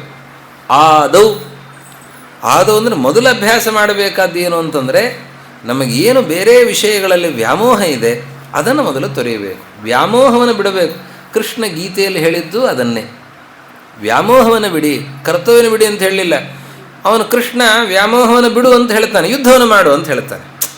ಯುದ್ಧವನ್ನು ಮಾಡ್ತಾ ಇದ್ದಿ, ನೀನು ಯುದ್ಧವನ್ನು ಮಾಡಿದರೆ ಪಾಪ ಬರ್ತದೆ. ಯಾವಾಗ ಬರ್ತದೆ? ನನಗೆ ರಾಜ್ಯ ಬೇಕು, ಇವರೆಲ್ಲ ನನ್ನ ಶತ್ರುಗಳು. ದ್ವೇಷದಿಂದ, ಸ್ವಾರ್ಥದ ಮನೋಭಾವದಿಂದ ಯುದ್ಧವನ್ನು ಮಾಡಿದರೆ ಪಾಪವನ್ನು ಕೊಡುತ್ತದೆ. ಇದು ಭಗವಂತನ ಪೂಜೆ. ಭಗವದ್ವಿಟ್ ತದನುಬಂಧಿ ನಿಗ್ರಹ ಪರಮೋ ಧರ್ಮ. ಈ ಭಾವನೆಯಿಂದ ನೀನು ಯುದ್ಧವನ್ನು ಮಾಡಿದರೆ ಇದು ನಿನಗೆ ರಾಜಸೂಯ ಅಶ್ವಮೇಧ ಯಾಗಗಳ ಫಲವನ್ನು ಕೊಡುತ್ತದೆ. ಇದೇ ಯುದ್ಧ, ಒಂದೇ ಕೆಲಸ ನೋಡಿ. ಶಸ್ತ್ರಚಿಕಿತ್ಸೆ, ಚಾಕುವನ್ನು ಹೊಟ್ಟೆಯಲ್ಲಿ ಹಾಕಿದರೆ ಅದು ಜೈಲಿಗೂ ಕಳಿಸ್ತದೆ, ಸನ್ಮಾನವನ್ನು ಮಾಡಿಸ್ತದೆ. ವೈದ್ಯನಾದವನು ಅದೇ ಕೆಲಸ ಮಾಡಿದ, ಇನ್ನು ಕಟುಕನಾದವನು ಅದೇ ಕೆಲಸ ಮಾಡಿದ. ಅವನಿಗೆ ಅದು ಅನರ್ಥಕ್ಕೆ ಕಾರಣ ಆಯಿತು, ವೈದ್ಯನಿಗೆ ಉಪಚಾರಕ್ಕೆ ಕಾರಣ ಆಯಿತು. ಯಾಕೆ ಅಂತಂದರೆ ಅವನು ಮಾಡ್ತಾ ಇರೋದು ಯಾವ ದೃಷ್ಟಿಕೋನದಿಂದ? ಇವನ ಆರೋಗ್ಯದ ದೃಷ್ಟಿಯಿಂದಾಗಿ ಶಸ್ತ್ರಚಿಕಿತ್ಸೆಯನ್ನು ಮಾಡ್ತಾ ಇದ್ದಾನೆ, ಅದು ಅವನಿಗೆ ಶುಭ ಫಲವನ್ನೇ ಕೊಡ್ತಾ ಇದೆ. ಹಾಗೆ ಸರ್ವತಃ ಮನಸ್ಸಃ ಅಸಂಗ. ನಮ್ಮ ಮನಸ್ಸು ಬೇರೆ ಕಡೆ ಕೇಂದ್ರೀಕೃತ ಆಗದೇನೆ ಪರಮಾತ್ಮನಲ್ಲಿ ಕೇಂದ್ರೀಕೃತ ಆಗಿ ಬೇರೆ ವಿಷಯಗಳಿಂದ ವಿಮುಖವಾಗಬೇಕು. ಆವಾಗ ಭಗವಂತನಲ್ಲಿ ಅತ್ಯಂತ ಅಧಿಕವಾದಂತಹ ಸ್ನೇಹ ಉಂಟಾಯಿತು ಅಂತಾದರೆ ಆವಾಗ ನಮಗೆ ಅದು ಮೋಕ್ಷಕ್ಕೆ ಕಾರಕ ಆಗ್ತದೆ. ಸರ್ವತಃ ಮನಸಃ ಅಸಂಗಂ ಆದವು. ಇದನ್ನು ಮೊದಲಿಗೆ ಅಭ್ಯಾಸವನ್ನು ಮಾಡಬೇಕು ಅಂತನ್ನುವ ಅಭಿಪ್ರಾಯದಿಂದ ಹೇಳಿ, ಸಂಗಂಚ ಸಾಧುಷು. ಸಂಗಂಚ ಸಾಧುಷು. ನಾವು ಯಾವುದರ ಸಂಪರ್ಕದಲ್ಲಿಯೂ ಇರೋದೇ ಇಲ್ಲ ಅಂತಂದರೆ ಸಾಧ್ಯವೇ ಇಲ್ಲ, ನಡೆಯೋದೇ ಇಲ್ಲ. ಸಂಪರ್ಕವೇ ಇಲ್ಲದೇನೆ ಕಾಡಿನಲ್ಲಿ ಕೊಡುತ್ತೇನೆ ಅಂತ ಒಬ್ಬನಿದ್ದಂತು. ನಾನು ಎಲ್ಲ ಬಿಟ್ಟು ಕಾಡಿಗೆ ಹೋಗ್ತೇನೆ ಅಂತ. ಕಾಡಿನಲ್ಲಿ ಹೇಗಿರ್ತಿ? ನನಗೇನೂ ಬೇಕಾಗಿಲ್ಲ, ನನಗೊಂದು ಕೌಪಿನ ಇದ್ದರೆ ಸಾಕು. ನಾನು ಕೌಪಿನ ಹಾಕ್ಕೊಂಡು ಕಾಡಿನಲ್ಲಿ ಇರ್ತೇನೆ. ಚಳಿ ಇರಲಿ, ಮಳೆ ಇರಲಿ, ಗಾಳಿ ಇರಲಿ, ಬಿಸಿಲಿರಲಿ, ಎಲ್ಲವನ್ನೂ ಕೂಡ ಸೇರಿಸ್ಕೊಂಡು ಇರುತ್ತೇನೆ ಅಂತ ಕಾಡಿನಲ್ಲಿ ಒಬ್ಬನಿದ್ದಂತು. ಆದರೆ ಇವನ ಹತ್ತಿರ ಇರೋದೇನು? ಕೌಪಿನ. ಸ್ನಾನ ಮಾಡಿದ, ಒರೆಸ್ಕೊಳ್ಳಿಕ್ಕೆ ಒಂದು ತುಂಡು ಅಂಗವಸ್ತ್ರ ಬಿಟ್ಟರೆ ಮತ್ತಿನ್ನು ಏನೂ ಇಲ್ಲ. ಇವನು ಸ್ನಾನಕ್ಕೆ ಹೋಗಿ ಬಂದಿದ್ದಾನೆ. ಸ್ನಾನಕ್ಕೆ ಹೋಗಿ ಬರುವಾಗ ಇವನು ಮನೆಯಲ್ಲಿ ಏನು ಕೌಪಿನ ಇಟ್ಟಿದ್ದಾನೆ, ಆ ಕೌಪಿನವನ್ನು ಇಲಿ ಕಡಿದು ಹಾಕಿದೆ. ಅವನ ಹತ್ತಿರ ಇರೋದು ಕೌಪಿನ ಒಂದೇ. ಆ ಕೌಪಿನವನ್ನು ಇಲಿ ಕಡಿದು ಹಾಕಿದಾಗ ಇಲಿಯಿಂದ ಕೌಪಿನವನ್ನು ಉಳಿಸ್ಕೊಳ್ಬೇಕು ಅಂತನೋ ಆಲೋಚನೆ ಬಂತು. ಏನು ಮಾಡಬೇಕು ಅದಕ್ಕೆ ಬೆಕ್ಕಿತ್ತು ಅಂತಾದರೆ ಇಲಿ ಇರೋದಿಲ್ಲ. ಅದಕ್ಕೆ ಬೆಕ್ಕನ್ನು ತೊಗೊಂಬಂದಂತ. ಬೆಕ್ಕು ತೊಗೊಂಬಂದ. ಬೆಕ್ಕು ತೊಗೊಂಬಂದಾಗ ಬೆಕ್ಕು ಬಂತು, ಇಲಿ ಓಡಿ ಹೋಯಿತು. ಆದರೆ ಬೆಕ್ಕು ಯಾವಾಗಲೂ ಮೇವ ಮೇವ ಅಂತ ಇತ್ತು. ಯಾಕೆಂದರೆ ಅದಕ್ಕೆ ಹಸಿವೆ ಆಗಿದೆ, ಅದಕ್ಕೆ ಹಾಲು ಬೇಕಾಗಿದೆ. ಮೊದಲನೇ ದಿವಸ ಇಲಿ ಆಹಾರ ಆಗಿತ್ತು, ಆಮೇಲೆ ಇಲಿನೂ ಇಲ್ಲಲ್ಲ, ಅದಕ್ಕೆ ಆಹಾರ ಬೇಕಾಯಿತು. ಅದಕ್ಕೇನು ಮಾಡಬೇಕು? ಅದಕ್ಕೆ ಹಾಲಿಗಾಗಿ ಹಸು ತೊಗೊಂಬಂದ. ಹಸುವನ್ನು ಕಟ್ಟಿದ. ಹಸುವನ್ನು ಕಟ್ಟಿದ ಮೇಲೆ ಕಟ್ಟಿದ ಹಾಗೆ ಇತ್ತು ಅಂತಾದರೆ ಅದು ಪ್ರಾಣ ಹೋಗುತ್ತೆ. ಅದನ್ನು ಮೇಯಿಸ್ಲಿಕ್ಕೆ ಕರ್ಕೊಂಡು ಹೋಗಬೇಕು. ಅದರ ಜೊತೆ ತಿರುಗ್ಲಿಕ್ಕೆ ಶುರು ಮಾಡಿದ. ಆಮೇಲೆ ಏನಾಯಿತು? ಇವನು ಜಪನೂ ಇಲ್ಲ, ಪೂಜೆನೂ ಇಲ್ಲ, ಮತ್ತೊಂದು ಇಲ್ಲ. ನೋಡಿ, ಒಂದರ ಹಿಂದೆ ಹೊರಟ್ರೆ ಆವಾಗ ಒಂದರ ಹಿಂದೆ ಮತ್ತೊಂದು ಅಂತ ಬೆಳೀತಾ ಹೋಗುತ್ತೆ. ಏನಾದರೂ ಬೇಕಾಗತ್ತೆ. ಹಾಗಾದರೆ ನಾವು ಸರ್ವಸಂಗ ಪರಿತ್ಯಾಗಿಗಳಾಗಲಿಕ್ಕೆ ಸಾಧ್ಯ ಇದೆಯಾ ಅಂತಂದರೆ ಸರ್ವಸಂಗ ಪರಿತ್ಯಾಗವನ್ನು ಯಾರೂ ಮಾಡಲಿಕ್ಕೆ ಸಾಧ್ಯನೇ ಇಲ್ಲ. ಹಾಗಾದರೆ ಏನು ಮಾಡಬೇಕು? ಸಂಘವನ್ನು ಮಾಡಬೇಕಾ? ಮಾಡಬೇಕು. ಯಾವ ಸಂಘವನ್ನು ಮಾಡಬೇಕು? ಸಜ್ಜನ ಸಂಘವನ್ನು ಮಾಡಬೇಕು. ಸಂಗಂಚ ಸಾಧುಷು. ಸಜ್ಜನ ಸಹವಾಸವನ್ನು ಮಾಡಬೇಕು. ಸಂಘದೋಷ ಹರಾಹಿತೆ. ಸಂಘದಿಂದ ಏನೆಲ್ಲ ದೋಷ ಉಂಟಾಗ್ತದೆ ಆ ಎಲ್ಲ ದೋಷ ಪರಿಹಾರವನ್ನು ಮಾಡುವಂಥವ್ರು. ಮೊಬೈಲನ್ನು ನೋಡಿದರೆ ಒಂದನ್ನು ನೋಡಿದರೆ ಮತ್ತೊಂದು ನೋಡ್ತಾನೇ ಇರಬೇಕು ಅಂತ ಅನಿಸುತ್ತೆ ಅಲ್ವಾ? ಅದಕ್ಕೆ ಅದನ್ನು ದೂರ ಇಡಬೇಕು. ಯಾವುದು ಸಜ್ಜನರ ಸಹವಾಸವನ್ನು ಮಾಡಬೇಕೇ ಹೊರತು ಯಾವುದು ನಮ್ಮನ್ನು ಕೆಳಗಿಳಿಸ್ತದೆ, ಮೋಹಕ್ಕೆ ನಮ್ಮನ್ನು ಒಳಮಾಡುತ್ತದೆ, ಅಂಥದ್ದರ ಸಂಪರ್ಕದಲ್ಲಿರಬಾರದು. ನಮ್ಮ ದೋಷ ಪರಿಹಾರ ಮಾಡುವಂತಹ ಸಜ್ಜನರ ಸಹವಾಸದಲ್ಲಿರಬೇಕು. ಸಂಗಂಚ ಸಾಧುಷು. ಸಜ್ಜನ ಸಮಾಗಮ ಆಯಿತು ಅಂತಾದರೆ ಆವಾಗ ನಮಗೆ ಶ್ರೇಯಃಪ್ರಾಪ್ತಿ ಆಗ್ತದೆ ಅಂತ. ಹೀಗೆ ಸಜ್ಜನ ಸಹವಾಸವನ್ನು ಮುಖ್ಯವಾಗಿ ಭಗವದ್ಭಕ್ತರ ಸಹವಾಸವನ್ನು ಮಾಡಬೇಕು. ಸಜ್ಜನರ ಹತ್ತಿರದಲ್ಲಿರಬೇಕು, ಸಂಘ ಚೆನ್ನಾಗಿ ಹತ್ತಿರದಲ್ಲಿರಬೇಕು. ಏನಾಗ್ತದೆ ಅಂತಂದರೆ, ಸಜ್ಜನರು ಯಾವಾಗಲೂ ಭಗವದ್ಗುಣ ಚಿಂತನೆಯನ್ನು ಮಾಡ್ತಾನೇ ಇರ್ತಾರೆ. ಆ ಭಗವದ್ಗುಣ ಚಿಂತನೆಯನ್ನು ಅವರು ಮಾಡ್ತಾ ಇರ್ತಾರಲ್ಲ, ಸ್ವಲ್ಪ ಶ್ರದ್ಧೆಯಿಂದ ಕೂತರೆ ಸಾಕು, ಕೇಳಿ ಕೇಳಿ ಕೇಳಿ ಉಳಿದ ವಿಷಯಗಳಲ್ಲಿ ದೋಷವನ್ನು ನೋಡ್ತಾ ಇದ್ದೇವೆ ನಾವು. ದೇವರಲ್ಲಿ ದೋಷವೇ ಇಲ್ಲ ಅಂತನೋ ಭಾವನೆ ಯಾವಾಗ ಬರ್ತದೆ, ಆವಾಗ ದೇವರಲ್ಲಿ ಭಕ್ತಿ ಹೆಚ್ಚಾಗ್ತಾ ಹೋಗುತ್ತೆ. ನಮ್ಮ ಭಕ್ತಿ ಅಭಿವೃದ್ಧಿ ಆಗೋದಕ್ಕೆ ಕಾರಣವೇ ಸಜ್ಜನ ಸಹವಾಸ. ಹೀಗಾಗಿ ಸಜ್ಜನ ಸಹವಾಸವನ್ನು ಮಾಡಬೇಕು ಅಂತ ಹೇಳ್ತಾ ಇದ್ದಾರೆ. ಹೀಗೆ 2 ಭಾಗವತ ಧರ್ಮಗಳ ಚಿಂತನೆಯನ್ನು ಇವತ್ತು ನಾವು ಮಾಡಿದ್ದೇವೆ. ಇದನ್ನು ಗುರುಗಳಿಗೆ ಸಮರ್ಪಣೆ ಮಾಡೋಣ. ಇದರ ಅನುಷ್ಠಾನವನ್ನು ಮಾಡೋದಕ್ಕೆ ದೇವರು ಗುರುಗಳು ನಮಗೆ ಅನುಗ್ರಹವನ್ನು ಮಾಡಲಿ ಅಂತ ಕೇಳಿಕೊಳ್ಳೋಣ. ಮುಂದಿನ ಭಾಗವತ ಧರ್ಮಗಳ ಚಿಂತನೆಯನ್ನು, ಆ ಪ್ರತಿಯೊಂದು ಭಾಗವತ ಧರ್ಮಗಳ ಚಿಂತನೆಗೆ ವಿಶೇಷವಾದ ಒಂದು ಅನುಸಂಧಾನ, ಒಂದು ಅನುಷ್ಠಾನದ ಪದ್ಧತಿ ವಿಶೇಷ. ಆ ಭಾಗವತ ಧರ್ಮಗಳನ್ನು ಅರ್ಥ ಮಾಡಿಕೊಳ್ಳುವ ಕ್ರಮ, ಅದನ್ನು ಆರಣ್ಯಕಾಚಾರ್ಯರು ಏನು ತೋರಿಸ್ತಾರೆ ಅದನ್ನು ಅವರು ಅರ್ಥ ಮಾಡಿಸಲಿ, ಅದರ ಚಿಂತನೆಯನ್ನು ನಮಗೆ ಇನ್ನೂ ವಿಶೇಷವಾಗಿ ನಮಗೆ ತರಲಿ ಅಂತ ಪ್ರಾರ್ಥನೆಯನ್ನು ಮಾಡ್ತಾ, ಇವತ್ತಿನ ಈ 2 ಮಾತುಗಳನ್ನು ಗುರುಗಳ ಅಂತರ್ಯಾಮಿಯಾದಂತಹ ವಿಷ್ಣುತೀರ್ಥಾಚಾರ್ಯರ ಹೃದ್ಗುಹಾವಾಸಿಯಾಗಿರುವ ಬಾದರಾಯಣ ಅಭಿನ್ನನಾಗಿರುವ ಬದರಿ ನಾರಾಯಣನ ಪಾದಕಮಲಗಳಿಗೆ ಅರ್ಪಣೆಯನ್ನು ಮಾಡೋಣ ಅಂತ ಹೇಳ್ತಾ, ಅವರು ನಿಮಗೆಲ್ಲರಿಗೂ ಕೂಡ ಅನುಗ್ರಹವನ್ನು ಮಾಡಲಿ ಅಂತ ಪ್ರಾರ್ಥಿಸ್ತಾ ಈ 2 ಮಾತನ್ನು ಶ್ರೀ ಗುರು ಮಧ್ವೇಶ ಅರ್ಪಣೆ. ತಪಸ್ವಿನೋದ